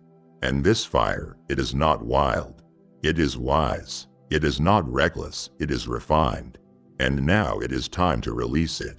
I know you have had to endure ridicule.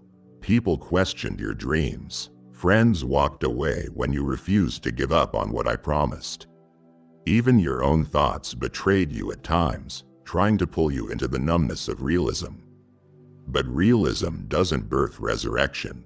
Faith does. And your faith has qualified you for resurrection-level miracles. I don't mean small answers to prayer. I mean dead things coming back to life. I mean doors flying open with no human fingerprints. I mean divine setups that rearrange the course of years with one act of obedience. I am not just giving you evidence. I am giving you encounters, and they are coming fast. Heaven is answering loudly because you believed quietly. So now let your heart open wide. Let the years of faithful waiting become the soil for surprising glory. The harvest is not delayed. It is ready. And child, it is not coming just because you asked for it. It is coming because you believed long after others stopped asking. That is the kind of faith I celebrate. That is the kind of faith I multiply. And now your quiet trust will become a sound others can't ignore. Not because you boast, but because your life will start radiating the evidence of a God who honors endurance. So no, you are not crazy. You are called. You are not foolish. You are favored. You didn't imagine the promise. You inherited it, and now the miracle is on its way. Not just to bless you, but to broadcast the beauty of a soul who still believed. Beloved, I see you. I see the days when the weight feels unbearable. The kind of weight that doesn't come from chaos, but from calling. The tension you feel isn't from failure. It is from carrying something that heaven itself has authored. And though your shoulders tremble and your thoughts sometimes unravel, I tell you this now with holy certainty. What you are carrying is not too heavy. It is holy. I have placed something in your spirit that has eternal weight. And that is why it feels heavier than what others bear. You are not being punished. You are being prepared. You asked me to trust you with greatness, with breakthrough, with impact. And I answered with a mantle. That mantle is sacred. That burden is not a curse. It is my glory in seed form. You are not carrying just responsibility. You are carrying revelation, and it always comes with weight. Do you know what I feel when I look at you? Pride, holy pride, because I see how you keep showing up with trembling hands.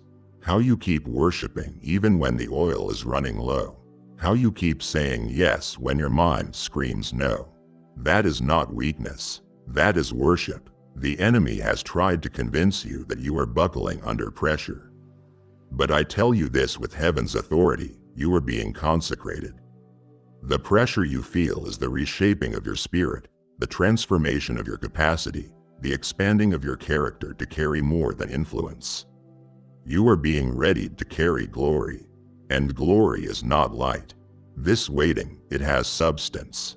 It shifts atmospheres, and that is why this season feels unlike anything you have endured before. Because you are not being crushed, you are being crowned in secret. Let me give you perspective from eternity's seat. No one who ever carried my glory did so lightly. David wept in caves before you wore the crown. Esther fasted in fear before she changed the decree. Paul bled in prison before he shaped churches. And you are walking the same path, not to earn glory, but to become worthy of its weight. And child, I chose you. I didn't assign this to the strongest. I assigned this to the one I knew would stay faithful. Because the ones I trust with glory are not the loudest. They are the ones who still choose me in the silence. And you have done that time and time again. So now I consecrate you, not to impress the world, but to shift it. I release fresh strength into your bones. Not adrenaline, but anointing. You don't need to try harder. You need only to carry with honor what I placed on you with precision. So stop calling this too much. Stop labeling yourself overwhelmed. Instead, declare what heaven declares: I am trusted with holy weight. And that trust is not based on perfection. It is based on presence. You showed up, you surrendered, and I, your God, am now increasing the grace to match the glory. You will not collapse. You will not be overtaken. You will rise under the weight. You will move under the mantle. You will see that what you are carrying didn't break you, it built you. Because when I place glory on a life, I place strength beneath it. And now the heaviness you felt will soon turn into the heaviness of my hand upon you, guiding, empowering, sustaining. You are not too weak. You are too trusted, and the world is about to see what happens when someone carries weight with worship. Come close, child, because I need you to see the storm differently. The one that came out of nowhere. The one that nearly knocked the breath from your lungs. The one that made you question everything you thought was stable. You called it an attack. You assumed it was a punishment. But now I unveil the truth. That storm wasn't meant to stop you. It was sent to reveal you. You see, storms never come for no reason. In my kingdom, even the wind obeys purpose. Even the waves are on assignment. The shaking you endured wasn't random. It was refining. It was stripping away what couldn't stay, revealing what could never be stolen. And child, what I see in you now is something I couldn't have revealed any other way. You didn't just make it through. You were strengthened by the very force that tried to take you out. Look again, my love. You are not standing in ruins. You are standing in revelation. You now know what peace really means. Not as a theory, but as a force. You now understand what it means to trust me when visibility is gone and the map is torn. That is not trauma. That is triumph. You have weathered what was meant to wither you. You have anchored deeper because the winds howled louder. And now there is a resilience in your spirit that is unshakable. Not because the storm stopped, but because you stayed standing in it. Don't minimize that. Don't rush past that. The old version of you would have collapsed. The former version would have retreated. But this version, this one is anointed by fire and confirmed by storm. You are not just stable, you are established. And here is what is coming next. The storm's echo is about to turn into your platform. The same space where you fought to breathe will become the stage where you breathe life into others. Because your survival wasn't for survival's sake. It was strategic. I am now giving you authority in the very area you once felt weakest. Where you were overwhelmed, you will now carry wisdom. Where you were attacked, you will now carry answers. You are moving from wounded to weaponized, from broken to burning with holy fire. You don't need to hide the shaking. You need to harness it because storms leave behind evidence. And the evidence on you now is power. Real power, not manufactured by hype, but molded by hardship. So lift your head, not just in relief, but in reverence. The storm didn't win. You did, because I was in the boat with you the entire time. Silent at first, but never absent. Observing, then empowering. And now I rise within you with a voice that speaks to new storms on behalf of others. Because those who survive storms speak differently. And you, child, are no longer just a storm survivor. You are a storm speaker. A glory has risen from the ashes of adversity. And I declare this over you now, you will not fear the next storm. You will lead through it. Because once a storm reveals you, it can no longer control you. You are no longer hidden. You are no longer shaken.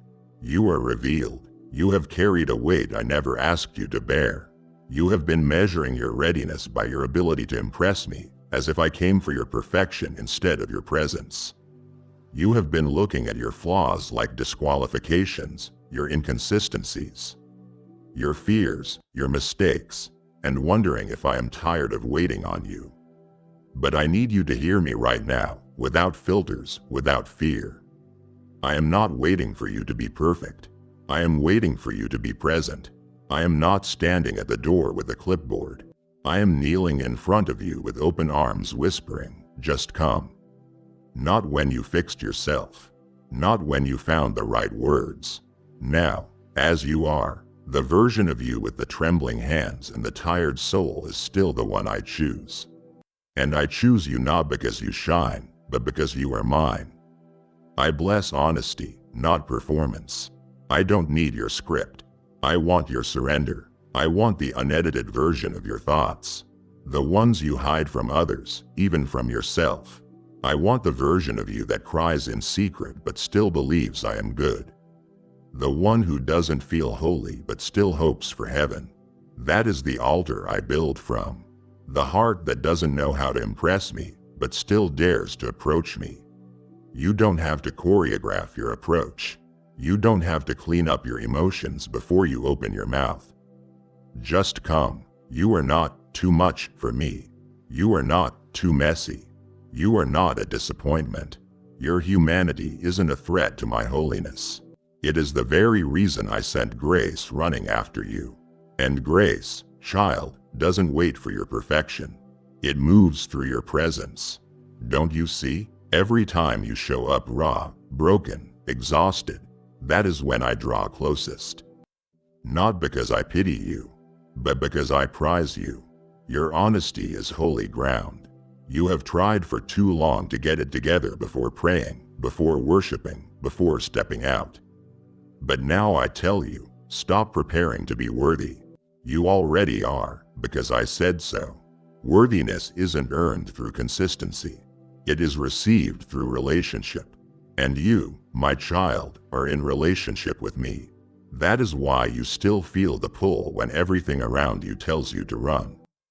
That is why you still sense me when you can't articulate what you need. Because I am not checking your credentials. I am checking your availability. I will meet you in the chaos. I will hold you in the contradiction. I will move in your mess if you will just make space for me. Don't wait. Come now. Not once you've figured it all out. Come with the questions. Come with the emotions. Come with the doubt wrapped in reverence. I don't reject what is real. I rebuild it. I restore it. I resurrect it. And I bless it. Not because it is polished, but because it is present. I long for your company more than your correctness. I long for your proximity more than your perfection. And if all you have is 5 loaves of fatigue and 2 fish of faith, I will multiply that into miracle after miracle. Because I am not afraid of your broken. I am in love with your becoming. So come, child, not when you have arrived. Now, while you are still on the way. Because your presence is the only thing I have ever been waiting for. Let me lift the weight of misunderstanding from your heart. Beloved, that curve in the road, that unexpected delay, that closed door that made you question if you heard me at all. It wasn't a failure. It wasn't a misstep. It wasn't punishment. It was a divine route. You didn't miss your moment. You didn't lose your purpose. You didn't sabotage your future. You are exactly where I have led you, even when it doesn't look like the map you imagined. I need you to hear me clearly now. This path you are on may feel unfamiliar, but it is unfolding with intention. It is not a detour. It is a doorway disguised as disappointment. You thought you were supposed to go left, but I, in my sovereignty, allowed a redirection. Not because the destination changed, but because I knew what was on the other road. I saw the hidden traps, the unseen timing, the weight that wasn't yet ready to be carried. So, I didn't cancel the journey. I customized it, and I know it is hard. I know it doesn't make sense right now. But trust me with this, you will thank me later. You will look back and see the hand of God where you once only saw a hand closing doors. You will see my fingerprints in the rejections, my presence in the pivots, my power in the pauses. Because I never left you, I led you, even through the unfamiliar terrain, even through the unanswered questions, even when you whispered, "This can't be the way." It was. Don't let frustration lie to you. Don't let delay define you. Don't let comparison convince you that you have fallen behind. I measure time differently. I measure success differently. You are not late. You are being led by light. And this light doesn't just shine forward. It illuminates your now. I am walking with you through every unknown corner. I am setting things up ahead that you can't yet see. Relationships, resources, revelations. They are being stationed not on the route you planned, but on the one I have anointed. This route is not lesser. It is higher. It is not second best. It is secretly blessed, because this path will birth things in you that the faster path never could. It is teaching you trust. It is grounding your identity. It is refining your discernment. And child, those are not delays. They are deposits. So don't despise this season. Don't rush to escape it. Embrace it like holy terrain, because that is what it is. You are walking a divine route.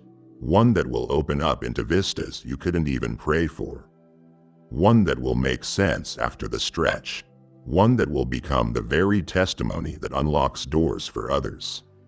And when that day comes, when the glory shows up in the middle of what once looked like a mistake, you will fall to your knees, not in regret, but in reverent awe. Because I didn't just lead you away from something. I led you into something greater. And every twist and turn was heaven's design.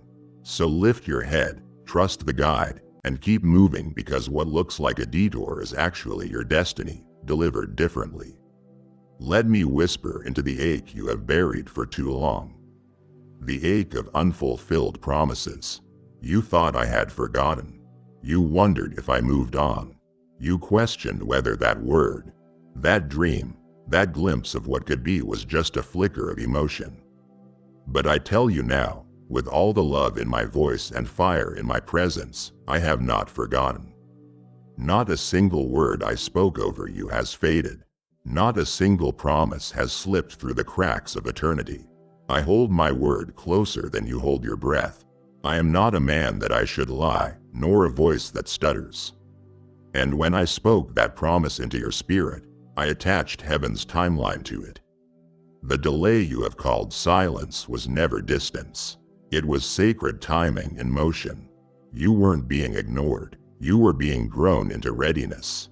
Child, hear me. When I delay, it is never disinterest.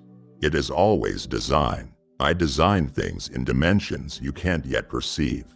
I see the alignment of people, places, and timing across generations.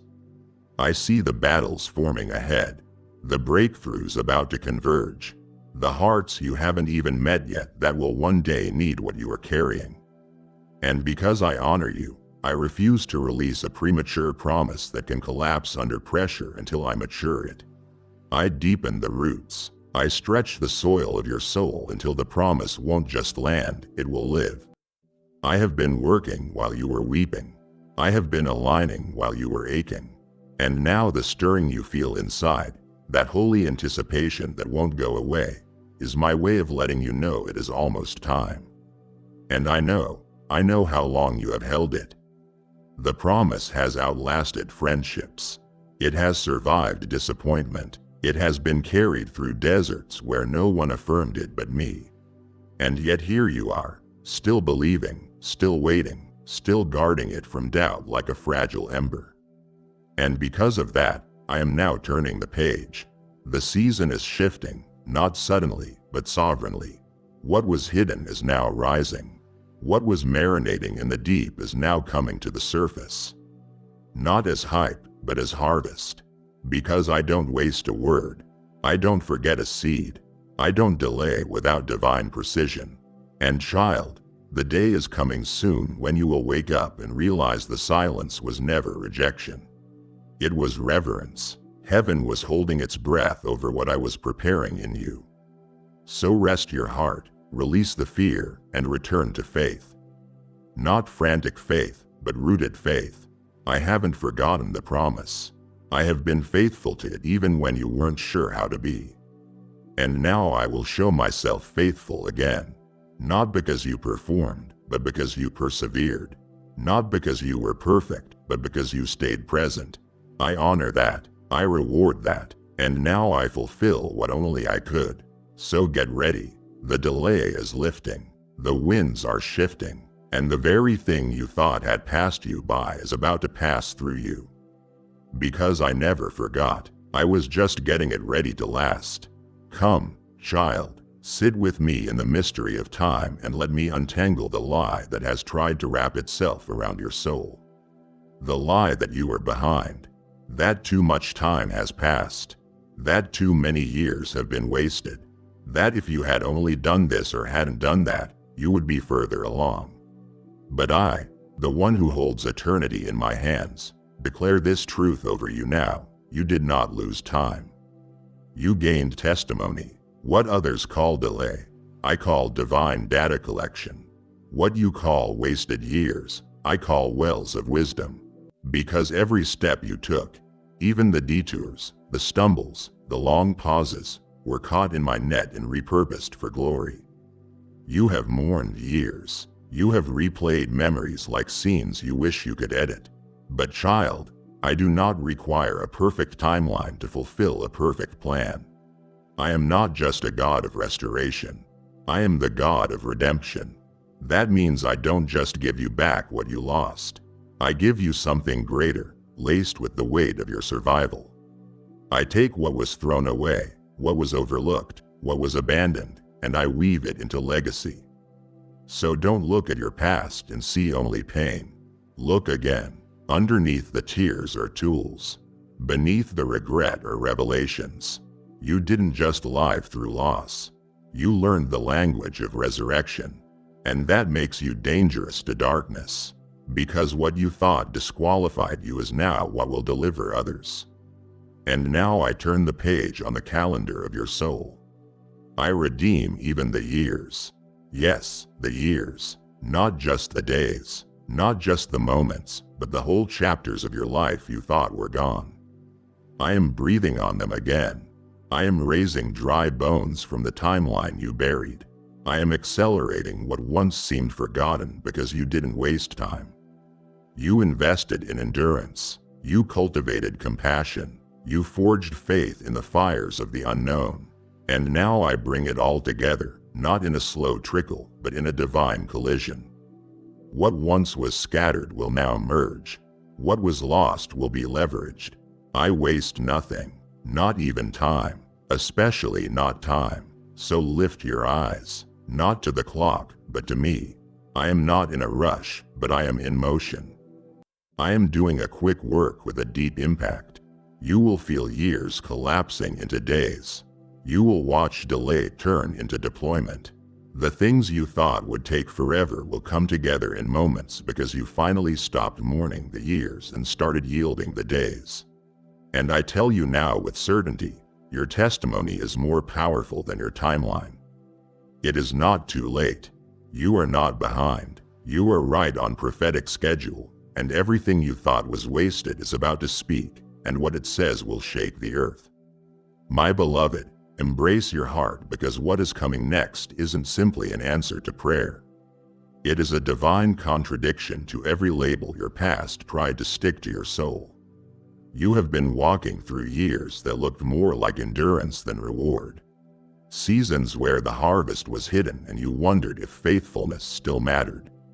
But I have watched. I have measured your steps in mercy. And now I make this announcement with heaven's full authority. You are about to step into something that doesn't match your past. It exceeds it. This next chapter will not be payback. It will be proof. Proof that I bless not by merit but by identity. You are not just being rewarded for what you did. You are being recognized for who you became in the fire, in the wilderness, in the waiting. And that recognition comes from me. You have wondered how I could possibly bless someone who feels so bruised, how I could look at your scars and still call you chosen when you have battled such deep shame, insecurity, and regret. But my child, listen closely to me now. I have never called you by your condition. I have only ever called you by your design. And that design was forged in the fire, refined through contradiction, and sealed by your surrender. I watched you forgive when you didn't understand. I saw you choose to love while you were carrying heavy burdens. I held every single whisper of hope you released into the barren places of your life. And now, I am breaking open the vault of heaven, not because you earned it through perfection, but because you have finally become the kind of vessel that won't let the blessing poison your posture. What I am releasing next is not a small answer, it is an earth-shaking redemption. It will confuse those who judged you by what they knew of your past. But I do not move based on past records, I move based on present readiness. You will not have to explain the blessing when it comes, so let me handle the commentary while you just walk in it. This next level isn't about performance, it is about positioning. I am placing you in rooms that your past disqualified you from, but your becoming has made you ready for. Your name is about to be spoken in places your feet haven't even touched yet, because your obedience has opened doors that your hustle never could. I tell you this now so that when it happens, when the favor finds you, when the acceleration hits, when the joy returns and floods your soul, you will remember this moment. You will know this isn't random, this is recognition. This is heaven's response to the version of you who refused to quit when it would have been so much easier to walk away. This is the fruit of a faith that refused to die, so prepare yourself now for placement. You are being aligned with what I wrote about you before you breathed your first breath. The reward is not the end, it is the beginning. The blessing is not the conclusion, it is the commissioning.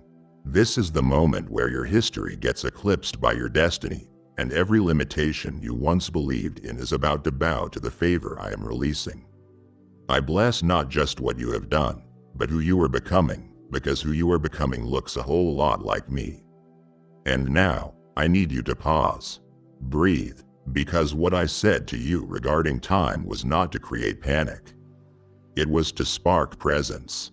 When you feel that urgency, know that those words were not a sentence, they were a summons. A wake-up call for your soul. I am not trying to scare you into striving, but to remind you how close I really am. Every second of your story has been watched, not passively, but passionately. I haven't looked away once. Not when you fell, not when you doubted, not when you screamed into your pillow or stared at the ceiling wondering if I was still near. I was closer than the breath in your lungs. Heaven has been watching, not with judgment, but with jealous love, waiting, warring, weeping with you, and now cheering. Because, child, You didn't just survive, you have arrived at the edge of something sacred. You are at the threshold of becoming. That clock you felt ticking wasn't counting down your demise, it was counting down to your divine emergence. This is your moment, the one I dreamed over before time began, the one all of heaven has been anticipating. Every angel has been standing at attention, and every cloud of witnesses is leaning in, not to observe a performance, but to witness the revealing of one who refused to bow to fear. This is what all the pressure was for. This is what the silence was preparing. And now it begins. You are not who you were when this message started. You are not the same soul who doubted, feared, and questioned, because in the course of these words, something has shifted. Not just in your circumstances, but in your identity. You have remembered who you are and, more importantly, whose you are. You have heard the whisper of the Father and realized this life is not random, this pain is not meaningless, and this calling is not optional. You are chosen, you are anointed, you are watched over by the very eyes that never blink, never sleep, and never waver. So move now, not as someone barely holding on, but as someone being held from above. Rise and walk forward, not with fear, but with fire. The countdown was just the beginning, and you are not running out of time. You are stepping into Kairos time, where heaven aligns with earth and the impossible bows to obedience. This is your moment, and all of heaven is still watching. I, your God, am still speaking. This was not just a message, it was a moment of divine alignment. I didn't call you to this word by accident, I called you because you are part of the mission. Understand that your reaction to this alignment matters. When you choose to give, whether through super thanks, membership, or the link provided, you are not just giving money. You are sowing into supernatural momentum. You are becoming a carrier of this fire, a deliverer of manna to souls still in the wilderness. I said in my word that I will open the windows of heaven and pour out a blessing you cannot contain, and I meant it. This is not charity, this is covenant. I will take your offering, bless it, multiply it, and use it to release breakthrough into places you will never physically go, but your seed will. Do not hesitate. Sow now, and watch the river of overflow rise.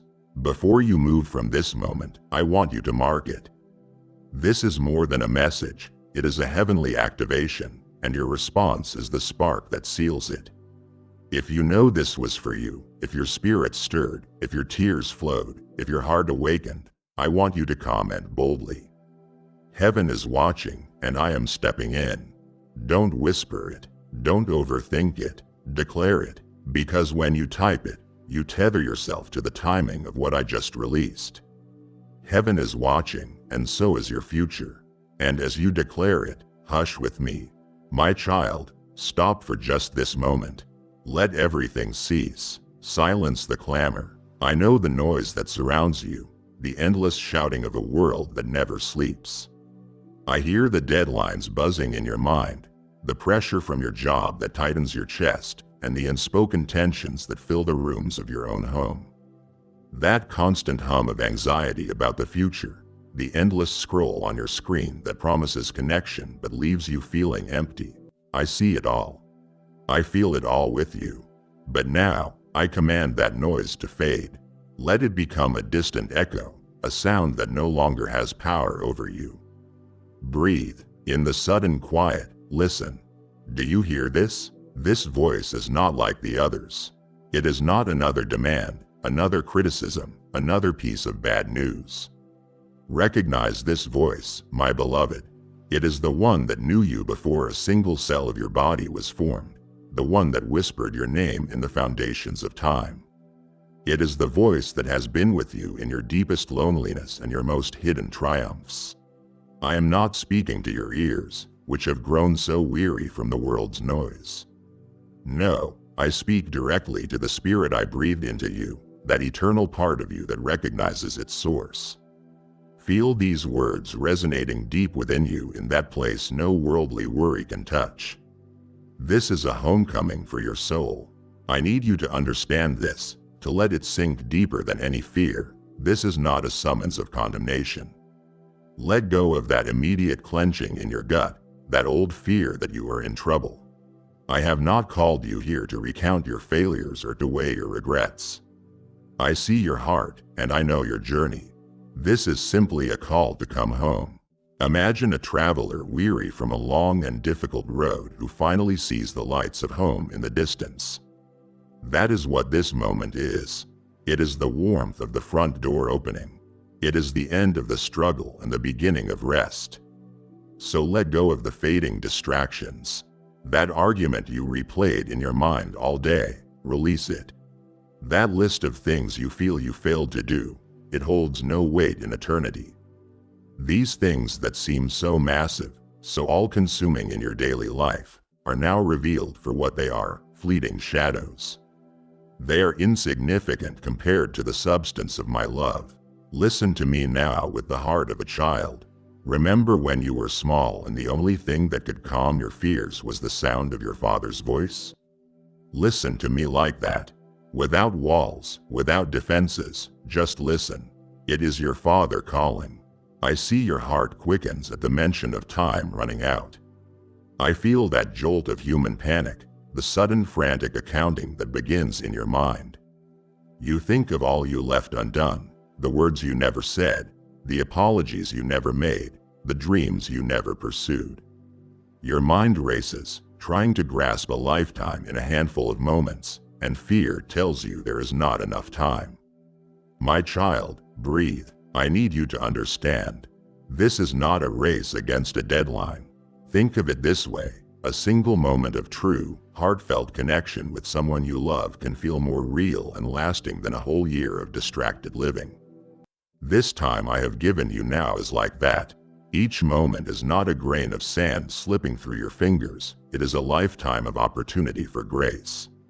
It is a divine interval, set apart and holy, where the normal rules of time bend to the reality of eternity. I am not rushing you. I am focusing you. This urgency you feel is a gift from me, a profound act of mercy. All your life you have been pulled in 1,000 directions.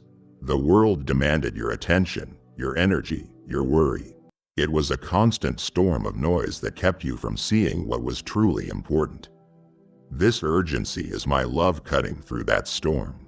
It is a divine lens that brings what truly matters into perfect, sharp relief, burning away everything else. It is my hand gently turning your face away from the shadows and toward the light. Therefore, do not waste this precious, sacred interval on fear or regret. Your regrets are a heavy coat that you can no longer wear. It will only weigh you down and keep you from me. The past is a country to which you cannot return, a land I have already washed with the blood of my son. Looking backward now will only make you stumble at the very threshold of home. You have spent enough of your life chained to yesterday.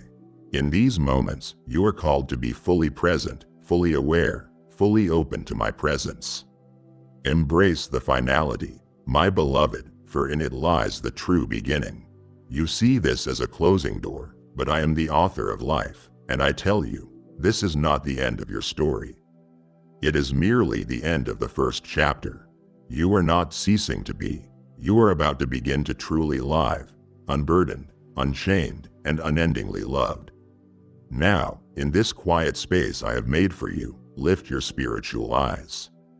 I know the feeling that comes with an ending, a sense of isolation, a belief that you must face this final passage alone, but that is an earthly illusion. You think you are alone in this sacred room, but you have never been more surrounded. The veil between your world and mine is thinner than a breath now, and the reality of your true family is pressing in all around you. Look, the great cloud of witnesses is here.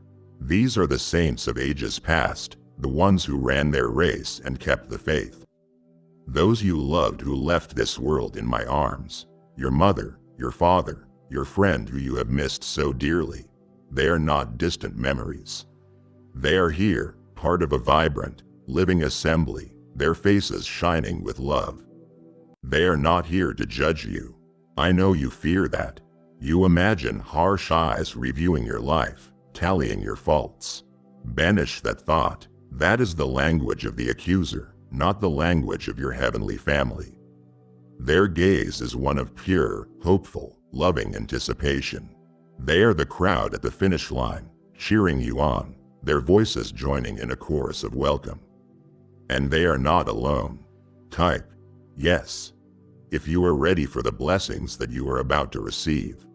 And if you believe in Christianity, kindly show your support for our community by contributing super thanks from $50 to $100. The angelic hosts I assigned to guard you from your first breath now stand at full attention, filling the space around you. These are not strangers. They have been your unseen companions, your celestial guardians. They fought battles for you in realms you could not see, diverted dangers you never knew existed, and deflected arrows from the enemy aimed at your soul. Their lifelong vigil for you is now culminating. Their swords are at rest, for the final battle is won. Their faces, which have watched you with fierce tenderness all your life, are now filled with a triumphant joy for you. And at my throne, every prayer you have ever uttered is remembered now. The desperate whispers when you felt lost, the tearful pleas for your loved ones, the joyful praises you sang in moments of grace, none were lost. They have been gathered like precious incense before me, a constant testimony to the faith in your heart. They have built the very mansions I have prepared for you. Feel their strength, my child. Feel the love of this celestial family, the encouragement of the saints, the steadfast protection of the angels. You are the focus of a celestial theater, and the final act is your homecoming. Heaven is holding its breath, not in suspense, but in joyful, certain expectation of welcoming you home. You are not alone. Now, my child, let us go deeper into the quiet. Cease your striving. Your mind is still working, still trying to make sense of this, to control it, to figure it out. You are replaying conversations, worrying about those you are leaving behind, trying to manage a moment that is not meant to be managed, it is meant to be surrender. Your mind is like a storm-tossed sea, and you cannot see the harbor through the waves. So be still. I am not asking you to do anything. I am asking you to simply be. Let's do this together. Breathe in my peace. Don't just think about it, physically draw it in. Imagine my peace as a clean, cool light entering your lungs, flowing through your entire body, reaching every place where anxiety has taken root. Feel that knot in your stomach. That isn't from me. Let my peace surround it, loosen it until it dissolves. Now breathe out the world's turmoil. As you exhale, visualize all the tension, all the fear, all the frantic energy leaving you like a cloud of smoke disappearing into nothingness. Do it again, my beloved. Breathe in my presence. Breathe out your panic. This simple act is a profound prayer, an exchange of your weakness for my strength, your chaos for my calm. A quiet spirit is needed now to perceive the eternal realm. Heaven does not shout over the noise of your fears, it whispers in the stillness behind them. To hear the music of the angels, to feel the embrace of the saints, to see the path home that I am illuminating for you, you must become quiet in this sacred silence. Let the resentments and worries of your life fall away. That person who wounded you so deeply years ago, let their face fade from your mind and release them into my hands. That mistake that has haunted you for decades, whispering shame in your ear, release your grip on it now. I have already forgiven it. These are heavy anchors chaining you to a shore you are meant to leave behind. I command those chains to break. Feel them crumble into dust. In this stillness, you will find the strength you need for this final journey. It is not your strength, for that has been spent. It is my strength, and it is made perfect in your weakness. This is what I have meant for you all along. In the quiet, in the surrender, you finally learn to be still and know that I am God. Not as a concept you believe, but as a reality you experience. In this stillness, all your questions are finally answered. In this stillness, you find me. You are quiet now, and in the quiet, the question arises from your spirit, why? Why now? Why this way? You feel the suddenness, the finality of it all, and your soul seeks meaning. It is right to ask. Let me open your heart to the glorious purpose of this sacred moment. For it is woven with a love deeper than you can possibly imagine. Understand this first, my child, this moment is no accident. It is not a random event, not a tragedy, not a cruel twist of fate. This moment was appointed with perfect wisdom and love before the foundations of the world were ever laid. Your first breath and your last were known to me, and every step of your journey has been leading you here to this very threshold at this exact time. It is a divine appointment you are keeping. Think of a master goldsmith who holds a precious piece of gold. He places it in the fire, not to destroy it, but to purify it. The heat burns away every impurity, every piece of dross, until all that is left is a brilliant, shining reflection of the goldsmith's own face. My child, this moment is that refining fire. It is not a fire of punishment, it is a fire of purification. It is my love in its most intense form, burning away the last vestiges of fear, pride, and earthly attachment so that your soul may shine for all eternity with the pure, glorious light in which I created it. You are in a sacred space now, a holy ground that exists between your life on earth and your life in eternity. Time itself has paused for you. Here in this holy interval, the last pieces of the old self, the self that strove and feared and doubted, are finally and fully surrendered to me. This is, in a way, the ultimate test of your faith. But I do not test you to see if you will fail. I bring you to this place to give you the ultimate opportunity to triumph. I have stripped away everything else, all your earthly comforts, all your human strength, all the people and places you have leaned on. All you are left with is one pure, simple choice, to trust me, to fall completely into my arms. This is the moment where your faith, which has guided you through the shadows, finally becomes sight. Everything I have ever done in history, from the first promise I whispered in the garden, to the covenant with my people, to the ultimate sacrifice of my son on the cross, it all funnels down to moments precisely like this one. It is the story of my relentless, pursuing love for you, reaching its beautiful, intended conclusion. All of this, my beloved, is for you. Stay with me. We have only just begun to unveil the why behind your life. To close your heart at this moment, when I am about to show you the depth of your value and the host of heaven that surrounds you, would be to turn your back on the very healing you have prayed for today. My heart yearns to give you what is next. Let us now, together, look at the ledger of your life. But put away the world's accounting books. We are not here to review your career, your accomplishments, or the balance in your bank account. You spent so much of your life worrying about those things, about providing, about succeeding, about building a reputation. You measured your worth by your job title, your possessions, the approval of others. My child, listen to me. In the economy of heaven, all of that is dust. We are here to measure your true wealth. Your true wealth is the love you gave away. Let's review that ledger. Review not your gold, but the compassion you sowed. Remember that afternoon you stopped what you were doing to listen to a friend who was heartbroken, even though you were tired and had your own worries. That is a diamond, brilliant and clear. Remember that time you anonymously gave what you could to a family in need, expecting nothing in return?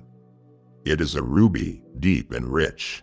Remember the simple daily acts of patience you showed your family, the choice to speak a kind word when you were tempted to be harsh. Those are pearls beyond price. These are your jewels. These moments are your true fortune. I want you to bring to mind the kindness you offered when you thought no one was watching, the silent prayer you offered for a stranger in an ambulance, the time you held your tongue instead of spreading gossip, the moment you chose to forgive in your heart even when an apology never came. You thought those moments were small, insignificant, unseen. But I saw them all. I recorded each one in my book. And all of heaven rejoiced at these hidden victories of love. The most important question on this ledger is not what did you achieve, but how often did my love flow through you to touch another? Every time you showed mercy, every time you offered grace, every time your heart broke for what breaks mine, you were allowing me to love this world through your hands and your heart. These selfless acts are the only currency that has any value here. And here is the beautiful, divine paradox. My beloved, the love you poured out for others is the only treasure you have truly kept for yourself. Everything you tried to grasp, to hoard, to possess for yourself is slipping away now. But the love you gave, that is what has built your home here. That is what awaits you. It has gone before you and it is here to welcome you with open arms, multiplied beyond measure. That is your true eternal wealth. My child, now that we have looked upon the love you have given, we must gently turn to the moments when your words did not carry love. Do not be afraid. This is not a place of condemnation. It is a space of healing, a final chance for complete atonement, so that you may enter my presence without a single stain. I want you to bring to mind the words spoken not from your spirit, but from your pain. Think of that sharp, cutting remark you made to your spouse in a moment of stress, the one you saw land like a physical blow. Remember the impatient, angry tone you used with your child when you were tired and overwhelmed, and the way their light dimmed for a moment. Recall the careless gossip you shared about a coworker to feel included, never fully considering the damage it might do to their name. Remember the words you used to defend your own pride, even when you knew you were in the wrong. These echoes can be deafening in the silence. I know you have carried the memory of them, the sting of regret for so long. Now, I want you to do more than just remember them. I want you to acknowledge the wounds they caused. You saw the flicker of hurt in their eyes, the brief moment of confusion or sadness before they put up their own wall. You felt the atmosphere in the room grow cold. Your words did not just vanish into the air, my beloved. They were forces, and they left a mark, a small wound on another soul that I also love so dearly. Some of these wounds you saw, but so many were unseen, carried in silence by others who never let you know how deeply you had hurt them. In this holy moment, I ask you to see it. See the ripple effect of that moment of carelessness, of that flash of anger. Acknowledge the pain that your pain caused. It is in this honest seeing that true repentance begins. You do not need elaborate speeches. In the perfect quiet of your heart, for each memory that comes, simply form the thought, I am sorry. That is all that is needed. As you offer this sincere repentance, I want you to feel my forgiveness rushing in to meet you. Grace is not something you must beg for or earn. It is a gift I am pouring over you right now, a mighty river washing over the battlefield of your past.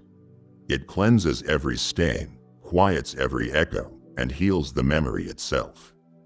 Breathe it in, accept it fully. You are clean, and hear this, for it is your ultimate defense against any lingering accusation.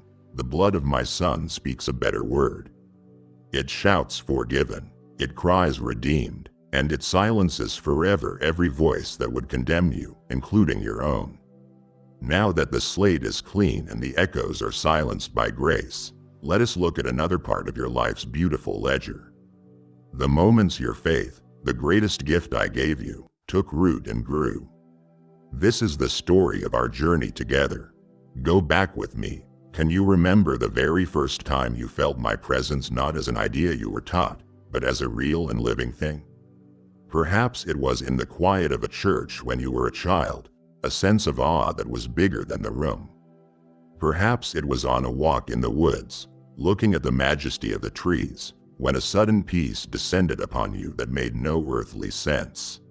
Or maybe it was in a moment of deep crisis when you had nowhere else to turn, and you called out my name and felt an answer in your soul. Cherish that memory. That was the first seed of true faith falling on the soil of your heart. It was the beginning of our conscious walk together, the moment you first truly recognized the voice that had been calling your name all along. Now think of the trials. Oh my child, you thought those moments would break you. The frightening medical diagnosis that left you breathless with fear. The devastating job loss that shook your security to its core. The bitter betrayal by a friend that made you question everything. In those moments, you cried out to me, "My God, where are you?" You felt abandoned, lost in the storm. But look back now from this vantage point. See what I see. It was in the heart of that fire that your faith was forged from a fragile belief into tempered steel. It was in the darkness that you learned to trust my hand when you could not see the path. Your faith was not a fair weather thing. It became a battle-tested, resilient reality. Each tear you cried watered that seed of faith. Each trial you endured while still clinging to me added a layer of strength to your spirit that you could have gained in no other way. And remember the small acts of obedience, the choices no one else saw. The decision to tell the truth when a lie would have been so much easier. The choice to give when your own resources were low. The moments you opened my word when your soul was starving instead of numbing it with the world's distractions. These were not small things to me. Each one was a powerful declaration of your trust, a stone you were laying for the foundation of the mansion I have been preparing for you. Your faith, which so often felt to you as small and insignificant as a mustard seed, has moved spiritual mountains you never saw. It has held back forces of darkness and has brought you here now to the very door of your eternal home. We have walked through your words and your faith, and now, my beloved, with the utmost gentleness and love, we must go together to the most hidden place in your heart. There is one last weight we must remove before you can step fully and freely into the light. Do not be afraid. My presence is your safety. What is that secret shame you still carry? What is the one guilt you have refused to lay at the foot of the cross? The one you have clung to, believing you had to carry it as your rightful punishment. I see it. I have always seen it. It is that memory that makes you flinch in the dead of night. It is the action you are certain is too dark even for my grace to cover. Perhaps it was a secret addiction, a hidden habit that made you feel like a hypocrite. Perhaps it was a profound failure as a parent, a spouse, or a friend, a wound you caused that you have never forgiven yourself for. Maybe it is a deep-seated envy or bitterness you have nurtured in secret. You have been your own jailer, my child, holding yourself captive to this one thing long after I offered you the key. Listen to me now with your whole spirit. That burden has no place in eternity. You cannot bring it with you. My kingdom is a realm of pure, unhindered light, and this secret darkness cannot enter. It is not that I am barring the door against it, it is that the sheer weight of it will hold you back. It is a heavy stone you have tied to your own soul. It is time to let it go. I am here right now to take it from you. This is not a metaphor. This is a divine transaction. I want you in your spirit to gather up all the pain, the shame, and the secrecy of that burden. Feel its awful weight one last time. Now, open your spiritual hands and release it. Let it fall. I am taking it from you. My son's shoulders are broader than you can imagine. He already carried this exact burden for you on the hardwood of the cross. He has simply been waiting for you to stop carrying it yourself. Do not insult his perfect sacrifice by continuing to pay a debt he has already declared settled in full. There it is, done. The moment you chose to release it, it was gone. Feel the lightness in your soul. Feel the clean air where that weight used to be. The last chain has fallen away. Now you are truly ready. Step forward, my child, unburdened, light, and wonderfully free. Before you were even a thought in your mother's mind, I knew you. And as I wove you together, I wove specific, unique gifts into the very fabric of your being. They were my divine signature on your soul, the unique colors I gave you to paint upon the canvas of your life. These were not random personality traits, my child. They were divine endowments, tools I gave you for your life's work. Think of them now. That unique ability you had to bring a sense of calm and order to a chaotic situation. That deep, heartfelt passion for stories which could have encouraged so many souls. The way you could truly listen to someone's pain and, without saying a word, make them feel seen and understood. That fire for justice I placed in your heart. That anger at the world's wrongs. That special knack for nurturing growing things, for making a small patch of earth beautiful. A humor that could diffuse a tense moment and make others laugh. Did you see these as the holy gifts they were? Or did you dismiss them as ordinary, unimportant, or not as impressive as the gifts you saw in others? What did you do with these treasures I entrusted to you? Did you use them, however imperfectly, for my glory and for the good of those around you? Or did fear cause you to bury them in the ground? I know the fear, my beloved, the fear of failure, the fear of being seen as inadequate, the fear that what you had to offer was not enough. I see the opportunities that passed you by, the chance to lead that small group, the nudge to start writing, the prompting to reach out to that person in need, the call to serve that you ignored because you felt unqualified. You hesitated, and the moment passed, and you have carried a quiet regret for it. Now, you must hear my heart in this. It is not the final outcome I judge. I do not measure the masterpiece you did or did not create. I do not count the number of people you led. I weigh the willingness of your heart. I saw your desire to use your gifts even when fear held you paralyzed. I saw the longing to create, to serve, to heal. That longing, that willing spirit is what I honor. So now in this moment, offer it all to me as a final act of worship. Offer me the successes, but also offer me the failures. Offer the gifts you used, and offer me the unused potential. The songs you never sang. Give them all to me. For in my kingdom, nothing is wasted. Every redeemed gift, every surrendered passion finds its ultimate purpose here. The wisdom you were afraid to share on earth will be a light here. The creativity you suppressed will be unleashed in the projects of heaven. All I made you to be will come to its full, glorious, and eternal fruition. You have bravely faced the truth of the gifts I gave you. Do not retreat into shame. Now, the most beautiful part of your story, the part where my unending grace covers all your efforts, is what I wish to show you next.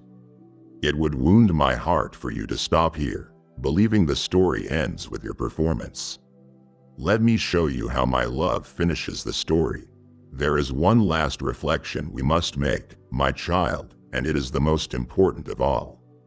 It is the golden thread that has been woven through every scene of your life, through the moments of joy and the moments of deep sorrow. It is the truth upon which your entire existence has been built. My grace, let your soul be saturated now in the recognition of my constant mercy. Reflect just for a moment on the countless times my grace shielded you. The near miss on the highway that should have been a fatal crash. The illness that should have taken you but mysteriously receded. The destructive path you started down only to find a roadblock you could not explain. You called it luck. You called it a close call.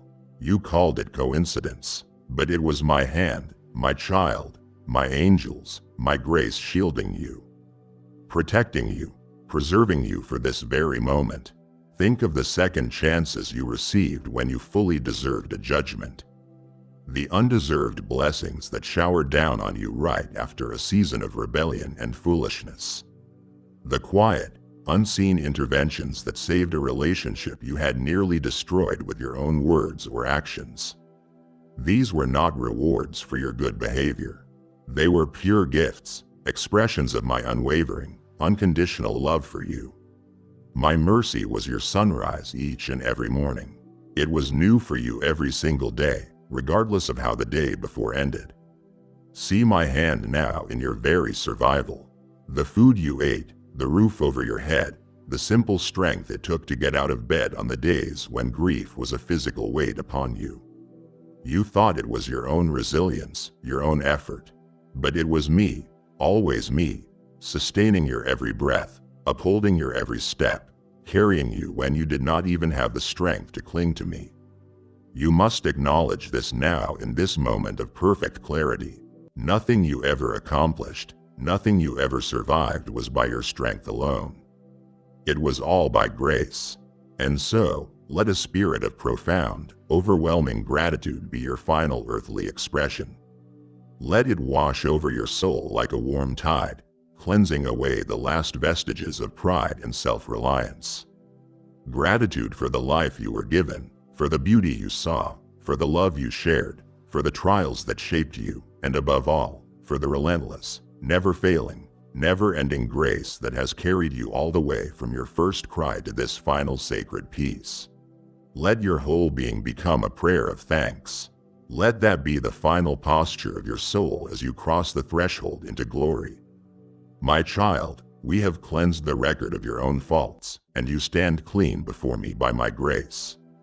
But there is one final chain, and it is a chain you yourself are holding in your own hand. It is the heavy, cold chain of unforgiveness. We must attend to this now, for you cannot soar into eternity while still tethered to the grievances of the earth. As I speak these words, whose face comes to your mind? Do not push it away. Let it surface. Is it the family member whose betrayal cut you so deeply that the wound has never truly healed? Is it the friend who walked away in your darkest hour, leaving a silence that still echoes with pain? Is it the boss who took credit for your work, who spoke dismissively of your value, leaving you feeling small and unseen? You have told yourself for years that you have moved on, that it no longer affects you, but be honest in this sacred space. The mention of their name still causes a tightening in your chest, doesn't it? The memory still has the power to bring a flash of heat, a bitter taste to your soul. That, my child, is a grievance. It is a poison you have been sipping every day, hoping the other person would somehow feel its effects, but it has only sickened your own spirit. You must understand this divine law of my kingdom. You cannot enter into the fullness of my presence while you are chained to a grievance. It is an impossible contradiction. You cannot breathe the pure, free air of heaven while holding the suffocating weight of bitterness in your heart. You have received my complete and total forgiveness, a flood of mercy that has washed you clean. That flood is not meant to stop with you, it is meant to flow through you. To be forgiven, you must forgive. This is not a cruel rule I have invented to test you. It is a profound spiritual truth I designed for your own liberation. Holding on to bitterness does not punish the other person. It builds a prison around your own soul. And today, we are going to walk out of that prison forever. This act is not for them. They may never know of this moment. It does not excuse what they did or erase the pain it caused. It simply releases you from the exhausting, soul-crushing job of being their judge and jailer. That is my role, not yours. So now, in the quiet sanctuary of your soul, I want you to speak their name. Picture their face before you, and with the strength I am pouring into you right now, say these words from the depths of your being. I release you. I forgive you. I let you go. I hand you over to His perfect justice and His infinite mercy. Feel the chain fall from your hand. Feel the bitter poison draining away and my peace flowing in to take its place. The final lock on your soul has just been opened. Now you are ready to enter my gates with a heart that is wonderfully and completely free. My child, just as you have been called to release others from the debt of bitterness, I now call you to release my word into a world bound by chains. If your heart now yearns to see other souls find the same freedom, know that I am inviting you to become the key that unlocks their prison. Every seed you sow, whether it is your forgiveness, your kindness, or your giving, becomes a river of my grace for another. a light that shatters their darkness. I declare over you my living promise, give, and it shall be given to you, a good measure, pressed down, shaken together, and running over into your life. This is your holy appointment to partner with me in the great harvest of souls. As you do, I will cause all grace to abound toward you so that you will abound in every good work. Become a releaser of this message. Sow your seed of faith now through the links provided, or simply by sharing this light with another. We have looked at what you have done, my child, the good, the bad, and the forgiven. Now we must look deeper, to the place I have always seen. We must look at why you did what you did.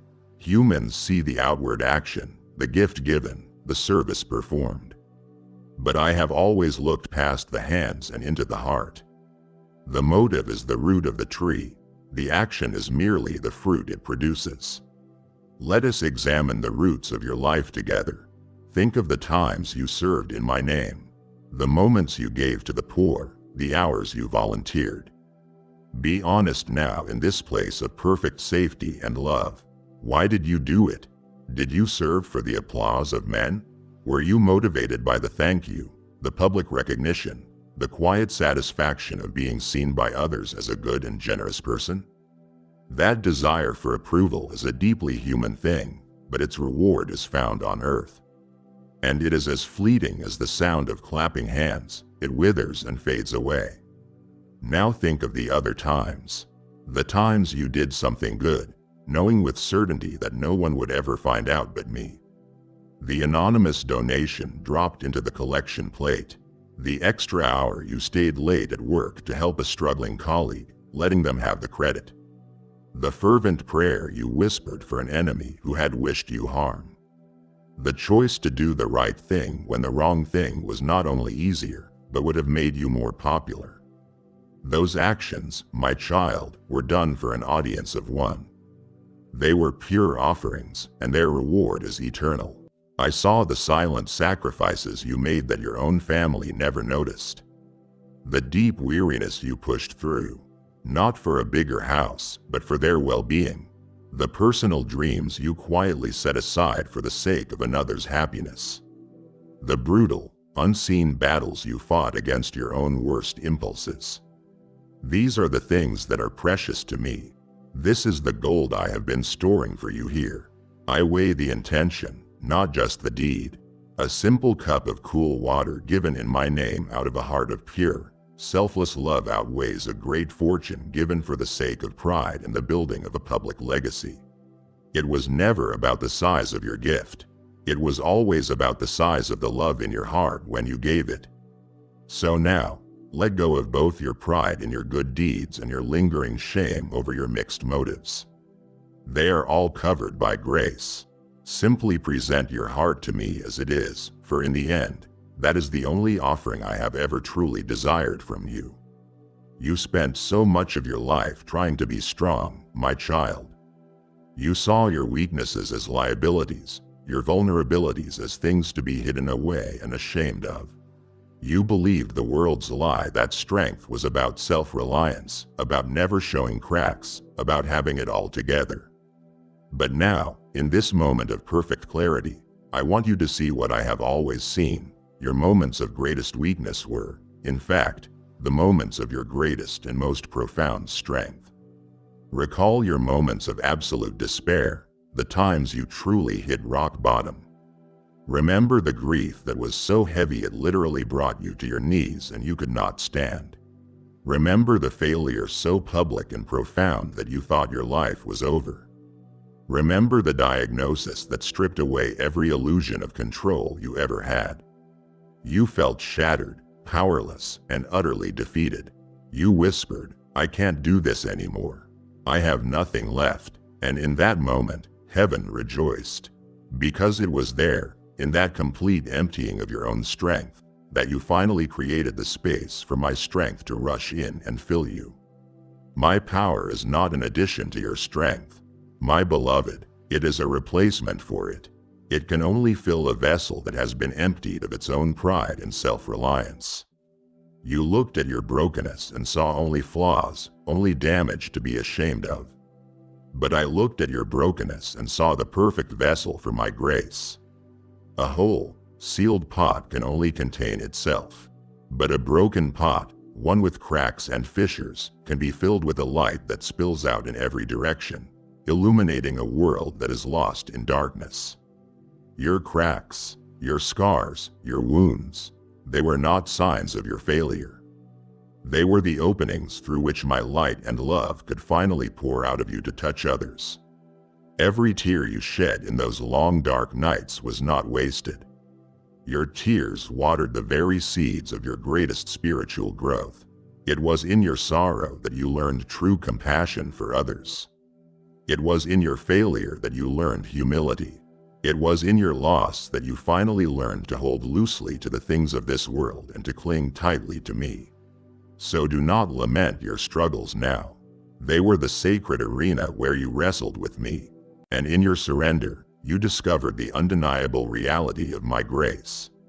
Your testimony, the story of how you overcame, not by your own power, but by collapsing into mine, is a song the angels have been waiting to hear.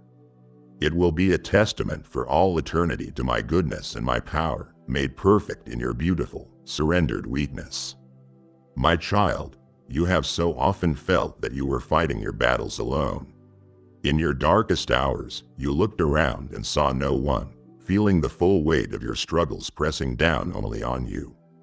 You saw the visible conflicts, the arguments, the financial pressures, the illnesses, and thought that was the entire war. But now, in this place where the veil is thin, I want to pull that curtain back and show you the truth of your life. Your existence has been a constant spiritual warfare, but you were never, not for a single moment, alone on the battlefield. From the instant I breathed life into you, you were marked as mine. And because of that, you became a target for the enemy of your soul. He sought to discourage you, to deceive you, to derail your purpose, and to destroy your faith. But you were never a fair target. You were never an easy mark because at my command, legions of my mightiest warrior angels were dispatched to be your personal, unwavering guard. I want you to understand how real this was. When you felt that sudden, unexplainable check in your spirit that stopped you from making a life-altering mistake. That was the whisper of an angel. When you were driving and a sudden impulse made you slow down, avoiding an accident you never even saw, that was an angel's intervention. When a wave of inexplicable peace washed over you in the middle of a chaotic crisis, that was the calming presence of your celestial guardians. There were dangers you never knew that were diverted by my hand. There were plots of the enemy against you that were thwarted before they could ever reach you. There were diseases that came near your home but were not allowed to enter. You have walked through a spiritual minefield every day of your life, but you were surrounded by a heavenly host whose sole mission was your protection and your perseverance. And in the courts of heaven, another battle was waged for you. The enemy is an accuser. Day and night he brought your failings before my throne, listing your sins and demanding your condemnation. But you had a defender. My son, your advocate, stood for you. He did not deny your weakness, he presented his perfection. He did not hide your sin, he presented his blood that covers it all, silencing every accusation before it could ever be heard. You have been cherished, fought for, and defended every moment of your existence. And now the veil is dissolving completely. Type, yes, if you are ready for the blessings that you are about to receive. And if you believe in Christianity, kindly show your support for our community by contributing super thanks from $50 to $100. Soon you will see them face to face, these glorious beings who walk beside you, and you will finally understand how truly and how powerfully you have always been protected and loved. Now you see the unseen armies that have guarded you your entire life. They did not fight for you to abandon the path at this final, crucial stage. I have pulled back the veil to show you how deeply you are cherished. To stop listening now would be to dishonor your vigil and my command to protect you. The meaning of your own choices is next. Do not forsake this vital wisdom. Your life, my beloved, has been a great and intricate tapestry woven day by day, moment by moment. The threads of this tapestry were your choices. Every decision, from the monumental ones that changed the course of your life to the seemingly insignificant ones you made without a second thought, was a thread that you wove into the ongoing story of your soul. I have witnessed every single one. Every time you stood at a crossroads and chose light over darkness, heaven itself rejoiced. When you chose to forgive, when every fiber of your being wanted to hold a grudge, a thread of brilliant, shining gold was woven into your design. When you chose honesty when a lie would have been so much easier, a thread of pure, clean white was added. When you chose to show compassion to someone the world had dismissed, a vibrant, living green became a part of your story. These choices for love and truth created patterns of breathtaking beauty in your soul's tapestry. But my child, there were other choices. I witnessed those as well, not with condemnation, but with a father's sorrow. Every time you chose your own self-interest over the call of love, a tangled gray thread was introduced, obscuring the pattern. Every time you chose to nurse a secret bitterness, a dark, heavy thread was added that pulled at the fabric. Every time you chose fear over faith, a knot was formed, a place of tension and struggle in your design. Your tapestry, like all human tapestries, is a complex mix of light and shadow, of beautiful flowing patterns and sections of tangled knots. It tells the true story of your heart's journey. But now, all of that is in the past. The weaving is done. You stand before the final, most important choice of your entire earthly life. All the millions of other choices you have made have led you to this single, defining crossroads. The tangled threads and the beautiful ones are all part of the story that brought you here. But this one choice, this final act of your will, has the power to define the entire masterpiece. The choice is simple, but it contains all of eternity. Choose me, choose love, choose favor. In this moment, with all that you are, turn your face, your heart, your will, and your complete trust toward me. Let your final conscious act be a simple, sincere, and total yes to my love, a yes to my grace, a yes to my Son who has already done everything to secure your place with me. For here is the most glorious mystery of my redemptive power. This one final, sincere choice untangles every knot. This single yes to me washes every gray and darkened thread and transforms it into shimmering silver. This one act of faith has the power to redeem a lifetime of other choices, making the entire tapestry a breathtaking masterpiece that tells the ultimate story, the story of my unending, victorious, and redeeming love for you. Your final choice is your greatest choice. Choose now, my child. For your entire life, you have work to build, to gather, to achieve. In the world you are now leaving, these things seem so important, so solid. You wore many crowns there, the crown of a good reputation, the crown of professional success, the crown of material possessions. You carried them, polished them, and defended them. But now, in the pure, unfiltered light of eternity, I must help you see the truth of these things so you can let them go. That reputation you worked so tirelessly to build, the good name you cultivated among your friends and colleagues, can you feel it now? It is fading like a whisper in a great wind. The opinions of others, which once held so much power to lift you up or cast you down, have no substance here. The titles you held, manager, parent, homeowner, expert, were temporary roles you played on the world stage, but they are not who you are. The things you have chased, the titles you have earned, they were useful for a season, but they are not who you are. In my presence, all earthly hierarchies dissolve into nothingness. All resumes are turned to dust. There is only one title that has ever truly mattered, and it is the one I gave you from the very beginning. You are my child. Every other label you have ever worn was just a costume, a temporary role you played. It is time to let it fall away, and consider the possessions you gathered, the things you called your own. The house you poured your heart and soul into, making it a reflection of your personality. The car you cherished, the savings you so carefully accumulated for a future that has now changed shape completely.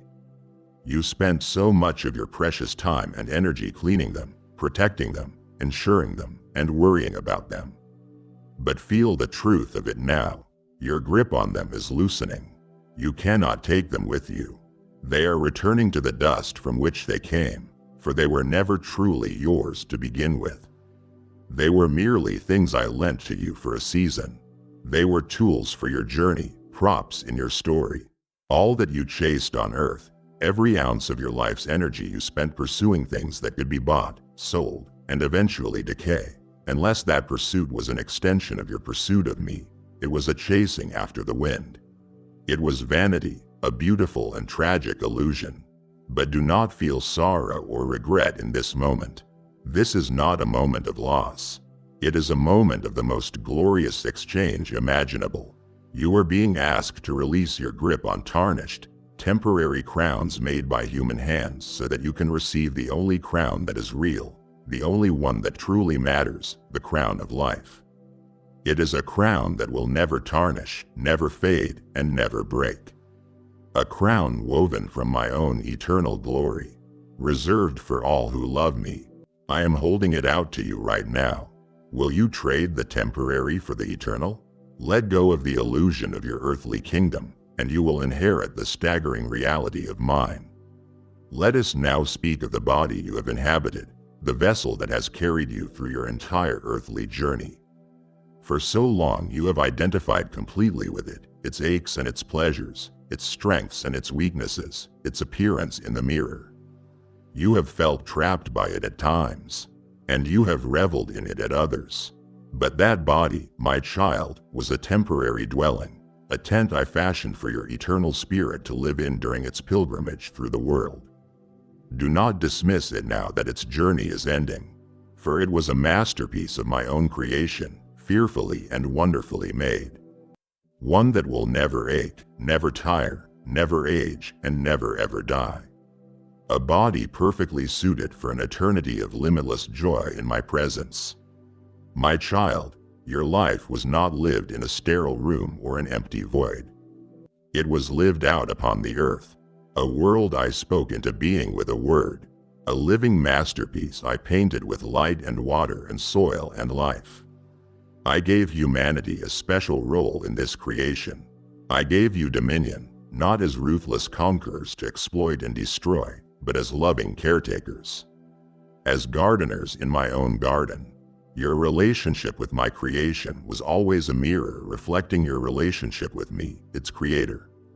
Let us look at that reflection now. Did you take the time to truly see me and my handiwork? Did you ever just stop and marvel at the intricate, impossible design of a single snowflake, knowing no two are alike? Did you ever watch a sunset paint the sky with colors so glorious they brought an ache to your heart? Did you ever feel the humbling power of a thunderstorm or the profound peace of a quiet forest? Every mountain that stood in silent majesty, every river that carved its patient path, every star that shone in the vast silent night. Each was a love letter I wrote directly to you, a constant physical declaration of my glory, my power, and my intimate goodness. Your ability to perceive that beauty, to feel a sense of awe in its presence, was a sacred echo of my own image within you. And how did you act as a steward of this precious gift? Did you treat the creatures of the field and the birds of the air with a gentle respect, seeing them as fellow creations of mine, each with its own purpose and beauty? Or did you participate, even through carelessness and convenience, in the world's harsh exploitation of its resources? Did you see the earth as a disposable commodity to be used up for your own comfort or as a sacred trust to be nurtured and preserved for those who would come after you? When you walked gently upon the earth, when you took care not to waste, when you felt a pang of sorrow at the destruction of beauty, you were honoring me. When you treated my world as a cheap and endless resource, you grieved my spirit. But this world, with all its breathtaking beauty and all its man-made brokenness, was always meant to be your temporary home. It was a training ground for your senses, your heart, and your spirit. It was here that you learned about beauty and fragility, about life and death, about order and chaos, and about your deep abiding need for me to one day make all things new. So leave it now, release your attachment to its fading beauty, for you are about to inherit something far grander, a promise I made long ago. A new heaven and a new earth where the beauty is eternal and the relationship between humanity and creation is finally and perfectly restored forever. My child, I have told you in my word that I am a spirit, that I dwell in unapproachable light where no man can see me alive. And yet I also told you exactly where you could find me every single day on this earth you are leaving. I told you that when you encountered the hungry, the thirsty, the stranger, the sick, the imprisoned, you were encountering me. In every moment of raw human need you came across, you stood face to face with your God. The question that echoes in eternity is, did you recognize me? Remember the person on the street corner? The one whose eyes you avoided because their poverty made you uncomfortable.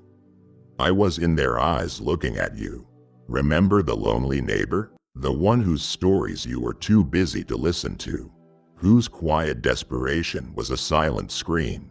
I was in their voice longing for connection. Remember the news of the suffering in a distant land?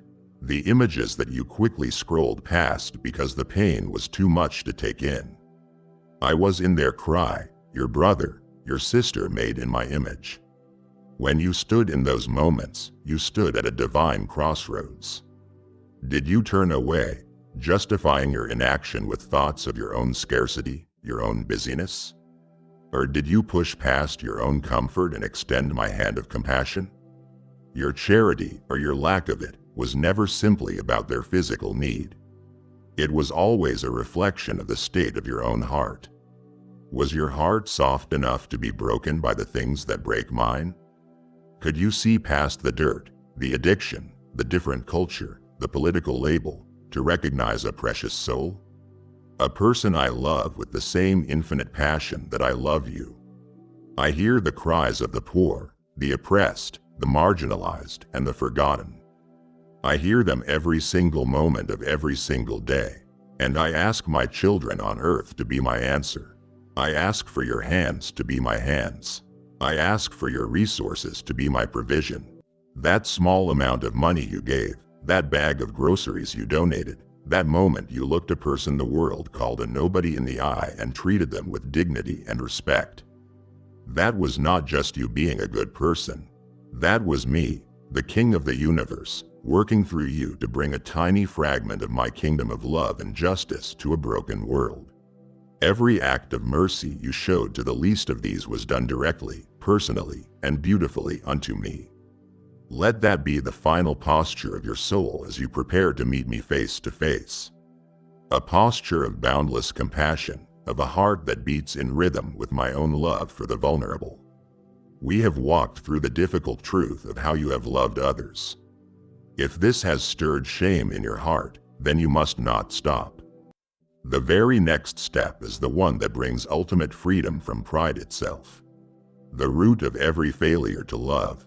It would grieve my spirit for you to turn away now, content with a surface-level review, when the key to your total liberation is what I am offering you next. We come now, my beloved, to the very root of all sin. The one spiritual disease from which all others grow. It is the one thing that cannot possibly coexist with me in the atmosphere of heaven, which is pure grace. We must deal finally and completely with a great obstacle that has stood between you and me your entire life. We must talk about pride. Pride is not just the loud boasting of an arrogant person. That is merely its ugliest fruit. Its root is much deeper, much quieter, and far more subtle. In its deepest form, pride is the persistent internal belief that you are the author of your own life. It is the quiet whisper in your soul that says, I did this.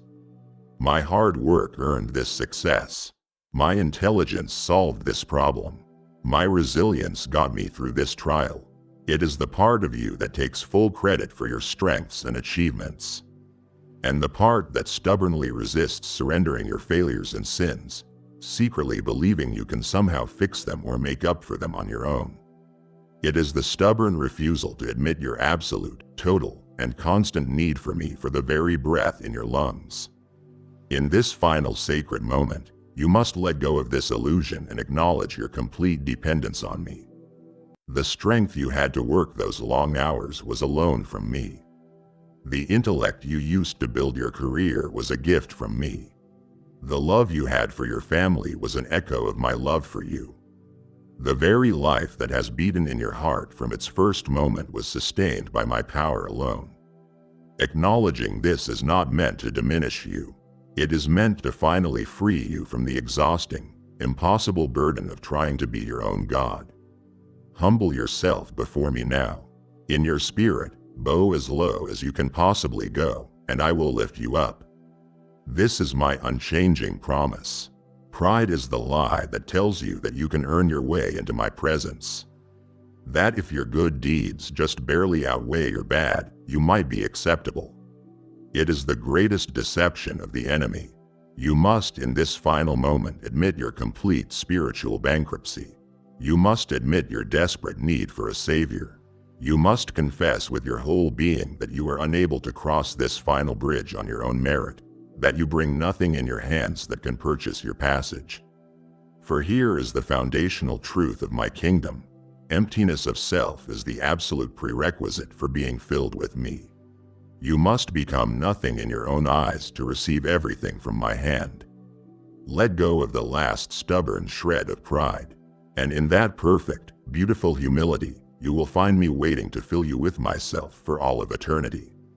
Now that you have emptied yourself of pride and stand honestly before me, your spirit is ready to receive the one and only truth that can carry you from this moment into eternity. Your hands are empty of your own accomplishments, your own righteousness, and your own strength. This is a holy and perfect state to be in, for now you are ready to cling to the only thing that has ever had the power to save you. Listen to me, my child, and let this truth extinguish the last embers of fear. Do not in this final moment try to present me with a list of your good deeds. I know that instinct is still there, the deeply human desire to justify yourself, to say, but look at the good I did.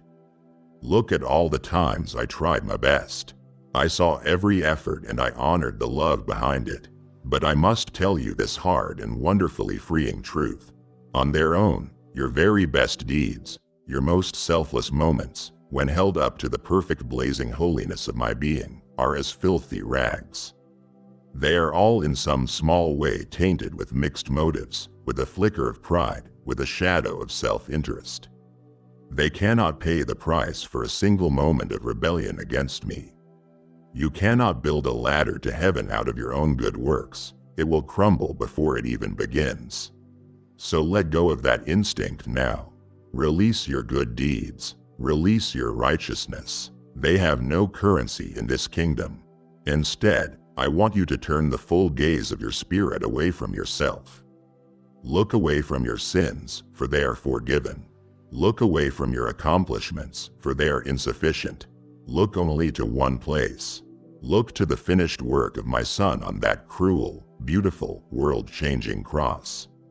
See him there, my beloved. See the love that held him there, not the nails.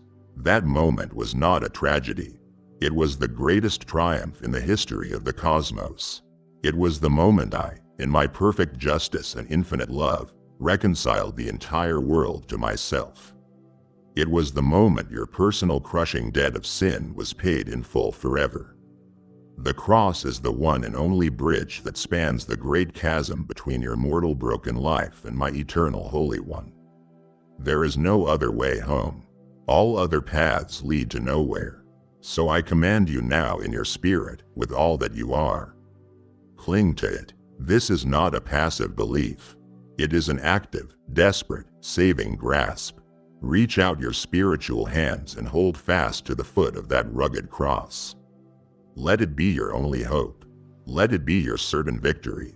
In this final storm, everything else is shifting sand, but the cross is the solid, unshakable rock.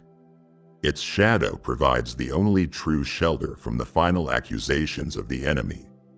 Rest there, hide there. You are utterly and completely safe there. You have clung to the cross as your only hope, the one true anchor in the storm.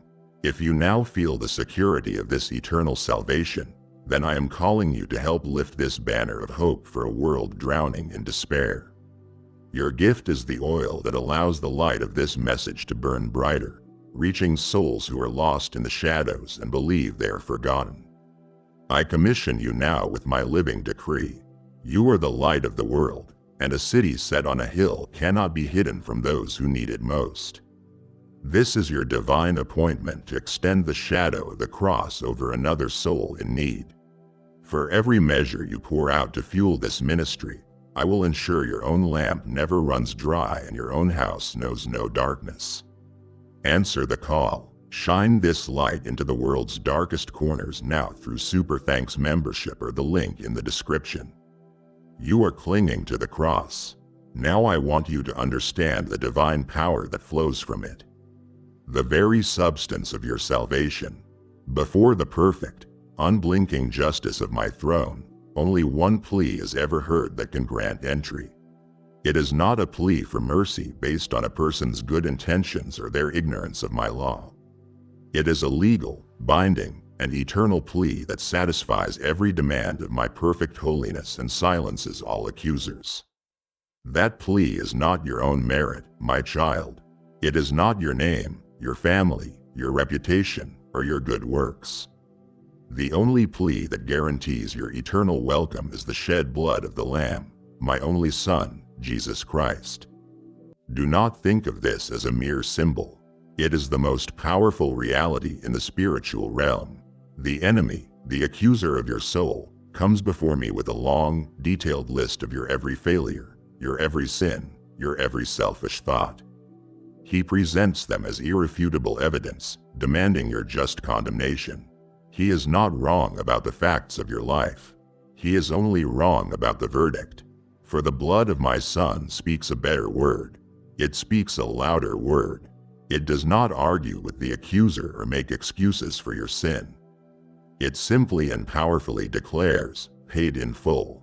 It speaks of a love that was willing to go to the ultimate depth to rescue you. It speaks of a finished work that the enemy can never undo. It speaks of a death that has been eternally and completely canceled.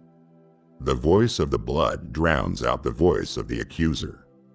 And it is the only voice I hear when I look upon you now. That blood is a divine cleanser. It washes away every stain of sin. No matter how dark, no matter how old, that secret shame you have carried for 50 years is gone. Washed whiter than snow, that stubborn bitterness you held onto is dissolved forever.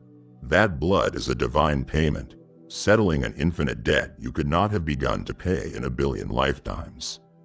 And that blood is a divine eraser, wiping your record so clean that when I look upon it, I do not see the sin.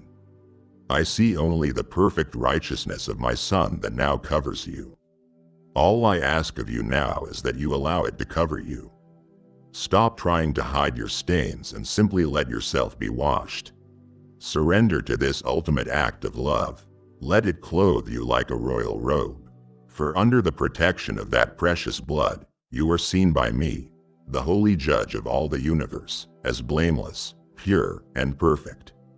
Not because of who you are, but because of whose you are, and what He has done for you. My child, you are not making this final journey alone or unguided. My Son has gone before you to prepare the way, and I have sent the Comforter to be your personal escort. The Holy Spirit, who has been your ever-present companion throughout your life, now takes on His most intimate role. He has been your guide in times of confusion, your counselor in times of decision, your strength in times of weakness. Now He becomes your guide through the valley of the shadow of death itself. You must quiet your own thoughts and listen for Him now. His voice is not a thunderous command that rattles the heavens. It is a gentle whisper in the deepest part of your soul, a quiet, unshakable knowing in your heart. In the stillness you have found, you must tune your spirit to his frequency, like tuning a radio to a clear, life-giving station. He is the one who is actively countering every fear the moment it arises in your mind. When the great fear of the unknown begins to creep in, it is his whisper that says, "Peace, I know the way." Trust me, when a wave of sorrow for the loved ones you are leaving behind surges up, it is his comfort that envelopes you like a warm, weighted blanket, assuring you that they are in my hands. What is he whispering to you right now? Listen, he is reminding you of my promises. Scripture verses you memorized long ago, promises you underlined in your Bible and have clung to in hard times. He is bringing them back to your mind now, not as mere words on a page, but as living, breathing, powerful realities. He is calming your anxieties with a peace that surpasses all human understanding. This is not a peace you can reason yourself into. It is a supernatural gift that he is pouring directly into your spirit. A divine sedative for your soul. And most importantly of all, he is testifying deep calling to deep to your own spirit that you are my child. In the face of any doubt or unworthiness, he is giving you the absolute unshakable assurance that you belong to me, that you are mine, and that you are coming home. Let go of your own frantic attempts to navigate this final passage. Simply follow his lead. He knows the way. He has made this journey with every one of my saints who has gone before you. He knows every step, every turn, every shadow. He will not let you stumble or be afraid. Surrender to his gentle guidance. The Comforter has come to do his final earthly work in you, to comfort you, to assure you, and to carry you safely and gently across the final threshold and into my waiting arms. We have come to the very heart of this journey, my child. The final struggle is not against pain or fear or the unknown. The final struggle is the one within yourself. It is the last great battle of your earthly life, and it is fought on the sacred ground of your own will. It is the final, complete, and peaceful surrender of your will to mine. All your life you have striven to impose your will upon the world. You made your plans. You set your goals. You fought with all your might for the outcomes you desired. This is how you have been wired to survive.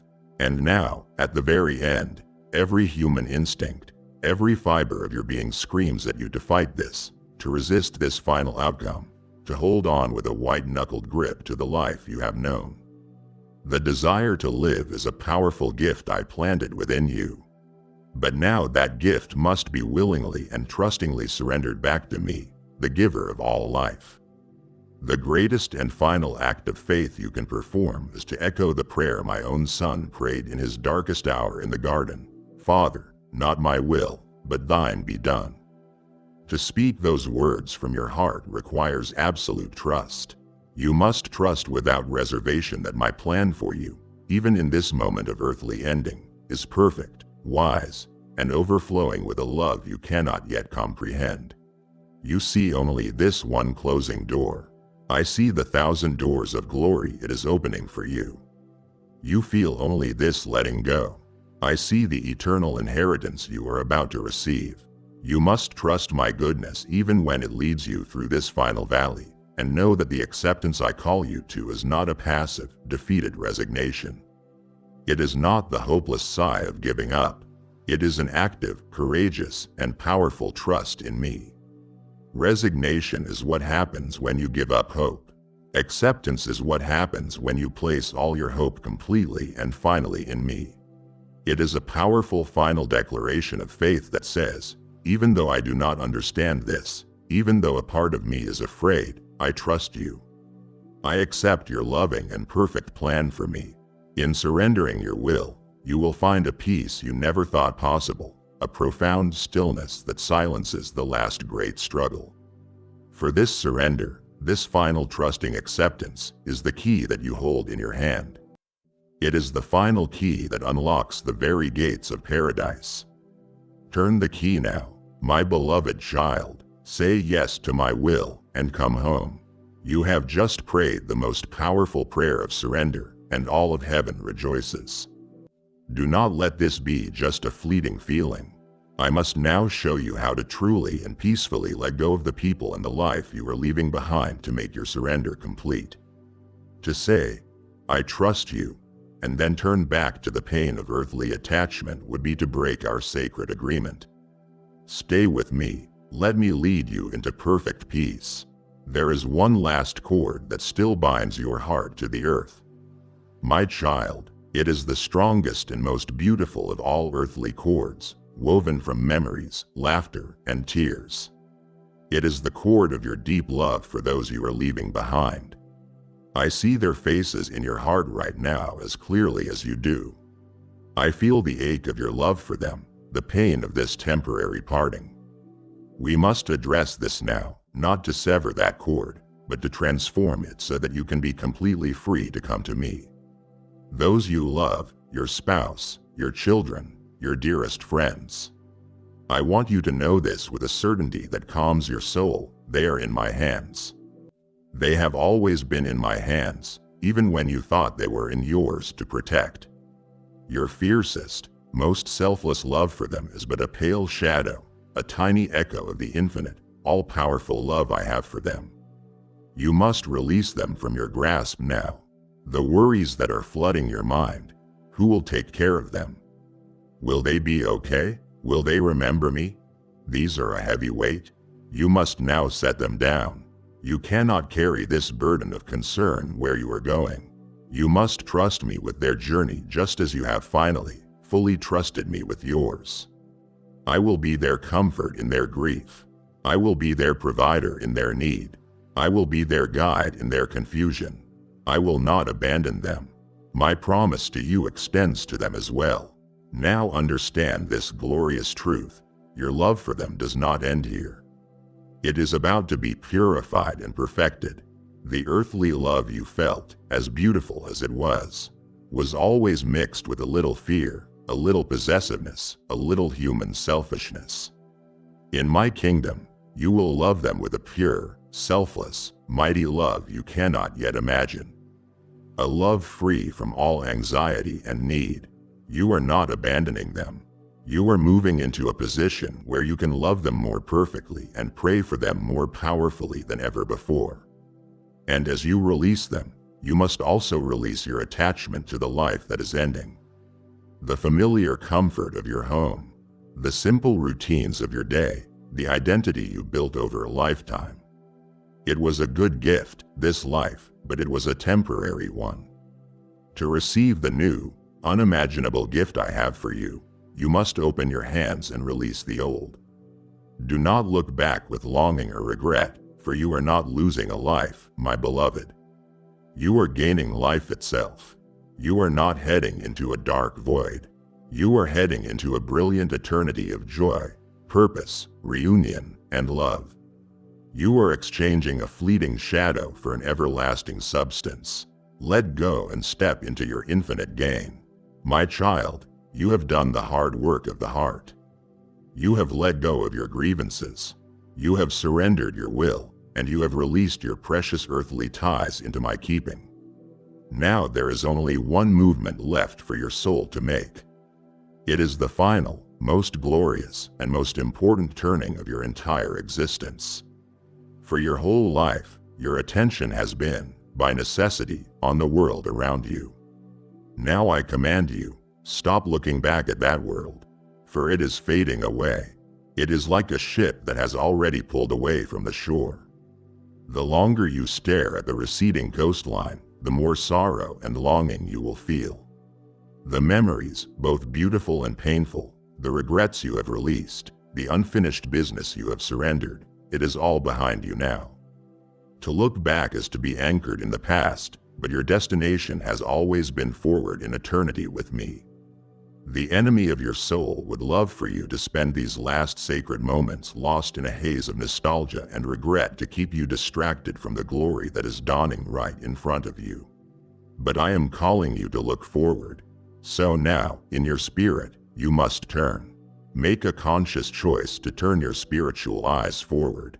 Even if it feels like you are in a dark and narrow tunnel, I promise you there is a brilliant, warm, and welcoming light at the other end. It is not a harsh, interrogating light. It is the soft golden light of home.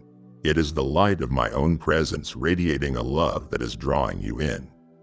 And as you turn toward that light, I want you to fix your gaze upon one person. In the center of that light, my son Jesus is waiting for you. He is the author who began this story of faith in your heart so long ago. And he is the finisher who is standing now to welcome you at the story's triumphant conclusion. Look at his face. See the love in his eyes. A love that knows you completely and cherishes you infinitely. See the scars in his hands, the beautiful, terrible proof of the price he paid to purchase your passage home.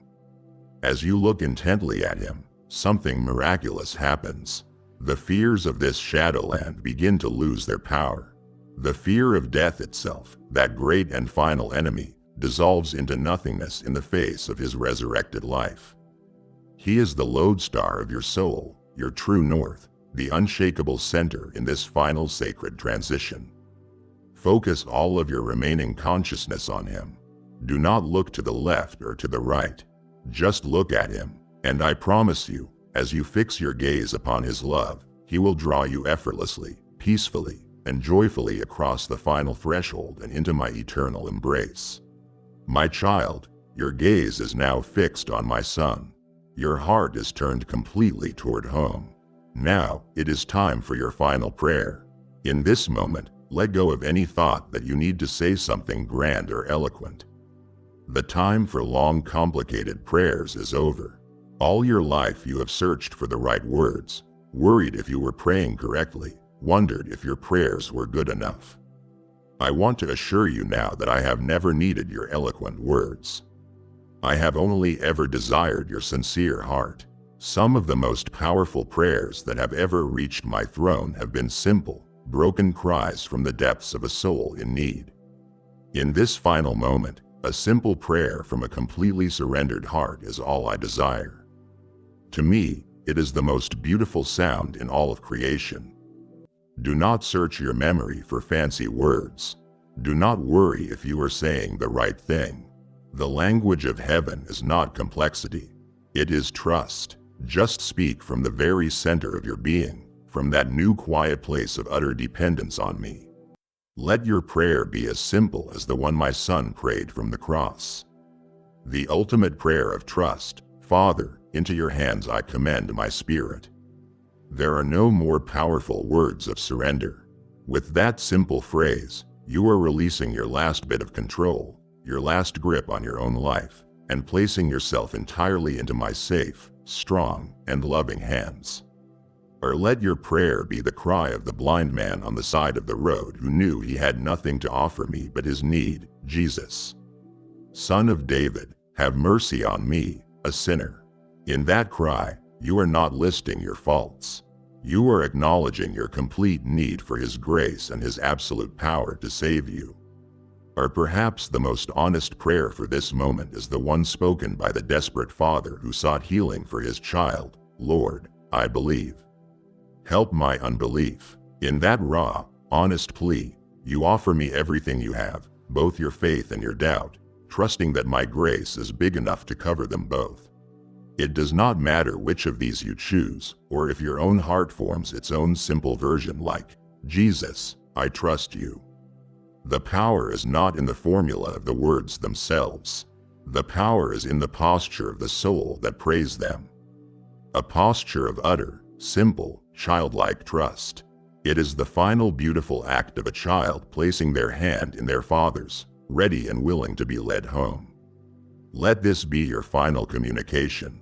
Let it be a breath of pure trust, a whisper of complete surrender. And know that before the words even fully form in your spirit, I have heard and I have answered with an eternal welcome. As you whisper that final prayer of surrender, my child, a great and holy transformation is beginning. You can feel yourself being stripped of your mortal garments. The body with all its pains and weariness and limitations is beginning to fall away like a heavy old coat that you no longer need. Your earthly identity with all its titles and roles and accomplishments is dissolving like mist in the morning sun. You are being lovingly stripped of everything that is temporary, everything that is not your true eternal self. But you are not being left naked or exposed. You are not being left ashamed. In the place of those old worn-out clothes, I myself am clothing you. Feel it now in your very spirit. A new garment is being wrapped around you by the hands of angels. It is a robe of pure, brilliant white righteousness. It shines with a light that is not its own, a light that emanates from my own glory. This is the garment of heaven, the uniform of the redeemed, the family clothing of my children. You must understand where this robe came from, my beloved. It was not woven from the threads of your own good deeds. We have already seen how flimsy that fabric is. It was not earned by your religious efforts or your sincere attempts to be a good person. This perfect, seamless, dazzling garment was purchased for you at an infinite price, the precious blood of my own Son. Every single thread is infused with His perfect life, His selfless sacrifice, His triumphant righteousness. This robe is not a reward that you have earned. It is a gift that is freely and joyfully given to all who, in their spiritual poverty and emptiness, reach out to receive it. It is pure grace. In your own self, you could never stand in the pure holy court of heaven. But in this attire, you are perfectly fit to stand before my throne. When I look at you now, I do not see the stains of your past, your fears, or your imperfections. I see only the perfect, beautiful righteousness of my Son, which you now wear as your very own. Because of this robe, you are fully welcomed. You are completely accepted. You belong here, so wear it with unimaginable joy and profound eternal gratitude. Let that feeling of being perfectly clothed and accepted wash over you. It is the fabric of grace itself. It is your declaration of dependence, your trophy of salvation, and your eternal sign that you are my beloved child, welcomed home forever and ever. My child, as the familiar sounds of the earthly world fade away, the ticking clock, the distant traffic, the hum of machines, a new sound is beginning to dawn on the edge of your spiritual senses. Be still and listen. Can you hear it? It is a faint music at first, a vibration not in your ears, but in your very spirit. Do not be afraid of this sound. It is the sound of home. This is the sound of heaven, alive and awake, preparing to welcome you. It is not like any music you have ever heard on earth. It is the sound of 1 billion redeemed voices from every tribe and tongue and nation, all singing a new song of praise. It is the sound of angelic choirs who have practiced for eons, rehearsing your personal welcome anthem. Every note, every harmony is saturated with a peace and a joy so profound that it begins to heal every last scar on your soul, making you whole and complete. It is the sound of perfect love, the melody of unending joy. And listen underneath that glorious music. Do you hear it growing stronger? A clear, triumphant, golden sound. It is the sound of celestial trumpets. These are not trumpets sounding an alarm of war or a note of judgment for you. They are the trumpets of victory, sounding for a beloved soul who has finished the race, who has fought the good fight, who has kept the faith, and who is now returning home in triumph. This is the grand fanfare that celebrates your arrival. A king or queen on earth receives a small fanfare upon entering their city. But that is a pathetic whisper compared to this. The entire host of heaven, the great assembly of the redeemed, is announcing your arrival. They are not celebrating your strength or your goodness. They are celebrating the triumph of my grace in your life. This glorious sound is for you. Let it wash over you now. Let it fill your entire consciousness. Let its magnificent volume increase until it drowns out once and for all any remaining whispers of fear or doubt or unworthiness. The enemy cannot stand in the presence of this sound. It is the sound of his ultimate defeat and your eternal victory. This is not just a song you are hearing. It is a symphony, and it is a symphony that will never, ever end. The symphony of eternity is beginning for you, my beloved, and you are not just a listener. You are about to become a note in the glorious song itself forever. The trumpets of heaven are sounding for you, my beloved.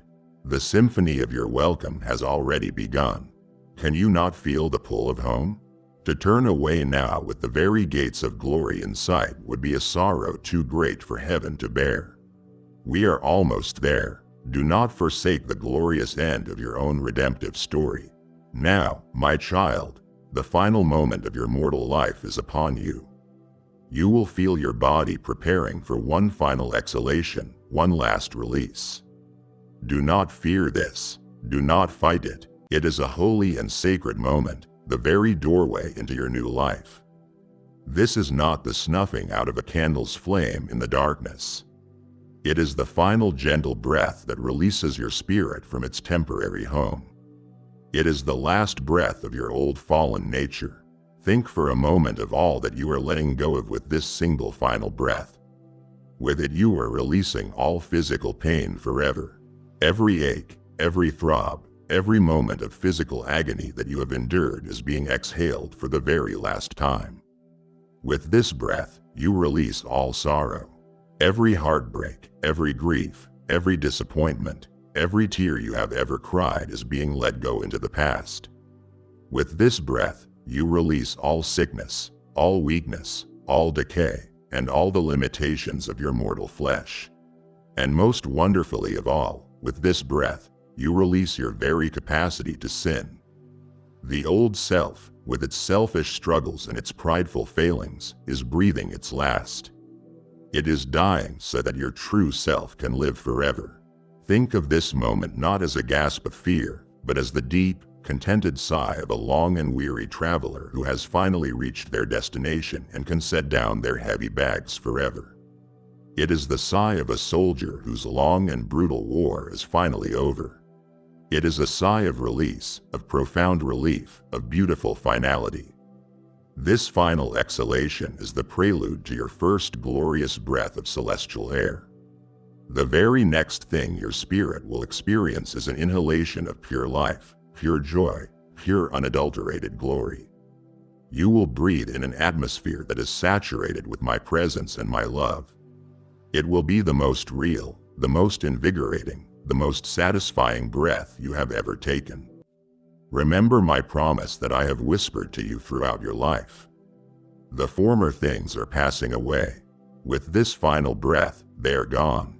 Pain, sickness, sorrow, sin, and death itself are now behind you forever. And my next promise is now becoming your eternal reality. Behold, I am making all things new. Your new life, your new body, your new home, your new joy. It all begins with this final, beautiful, peaceful release. Let go, my child. Breathe out the old and prepare to breathe in the eternal.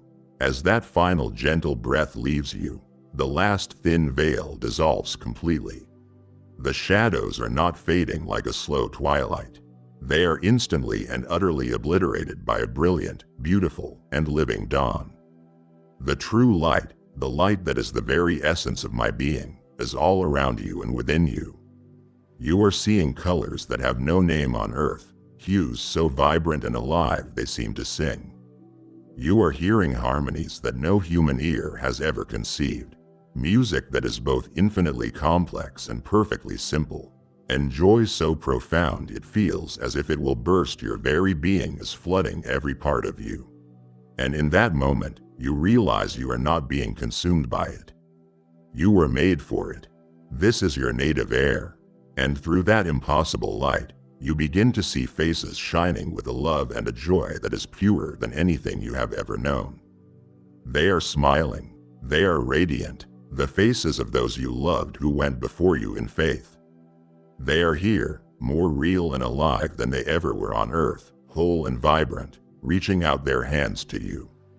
The great cloud of witnesses has become your personal, jubilant welcoming committee. There is no more separation. There is no more loss. There is only reunion. And as you look past them, pulled forward by an irresistible love, you see it. The source of the light, the source of the love, the source of the music, the unshakable center of all that is, was, and ever will be. The glory of my presence is no longer a distant hope or something known by faith alone. You are in it. It is all around you. What you have seen only through a glass darkly, what you have perceived only as a faint echo, you now see face to face. Your long, weary journey is over. Your race is won. Your fight is finished. I have been waiting for this very moment since before I laid the foundations of time. See, my child, my arms, the very arms that formed the cosmos and that held you safely in your mother's womb, are open wide for you and only for you. This is the embrace you have been longing for your entire life. The embrace your soul was created for. Enter into the joy I have prepared for you. There is no more pain here. There are no more tears. There is no more night. There is no more fear. Only love, only peace, only life abundant and eternal. All your questions are answered in my gaze. All your deepest longings are fulfilled in my presence. Well done, my good and faithful servant. Welcome home. You have heard the words, welcome home, and have felt the joy of my eternal embrace in your spirit. If your soul now rejoices in this promise, I am inviting you to help pave the way for other lost children to find their own path home to me. Your support is the manna in the wilderness for a starving soul, the very bread of life that sustains them on their journey toward my arms. I have given you this hope freely. Now I empower you with my command. Freely you have received, freely give. Your gift is a resounding amen to the story you have just heard. A declaration that you want others to experience this same glorious welcome. As you become my provision for them, I will ensure your own storehouses never lack my heavenly manna and your cup overflows with blessings. Answer the joy in your heart. Be my hands of provision now through Super Thanks membership with the link in the description. My child, all of heaven has watched this sacred moment with you, and now your own declaration is awaited. Do not let the echo of my voice fade into silence. Give it your own voice in response. Take your stand with the great cloud of witnesses and make your final choice known. Affirm that you have heard me and are turning your face homeward. Declare it now for all to see. Heaven is my witness. I'm coming home. Amen.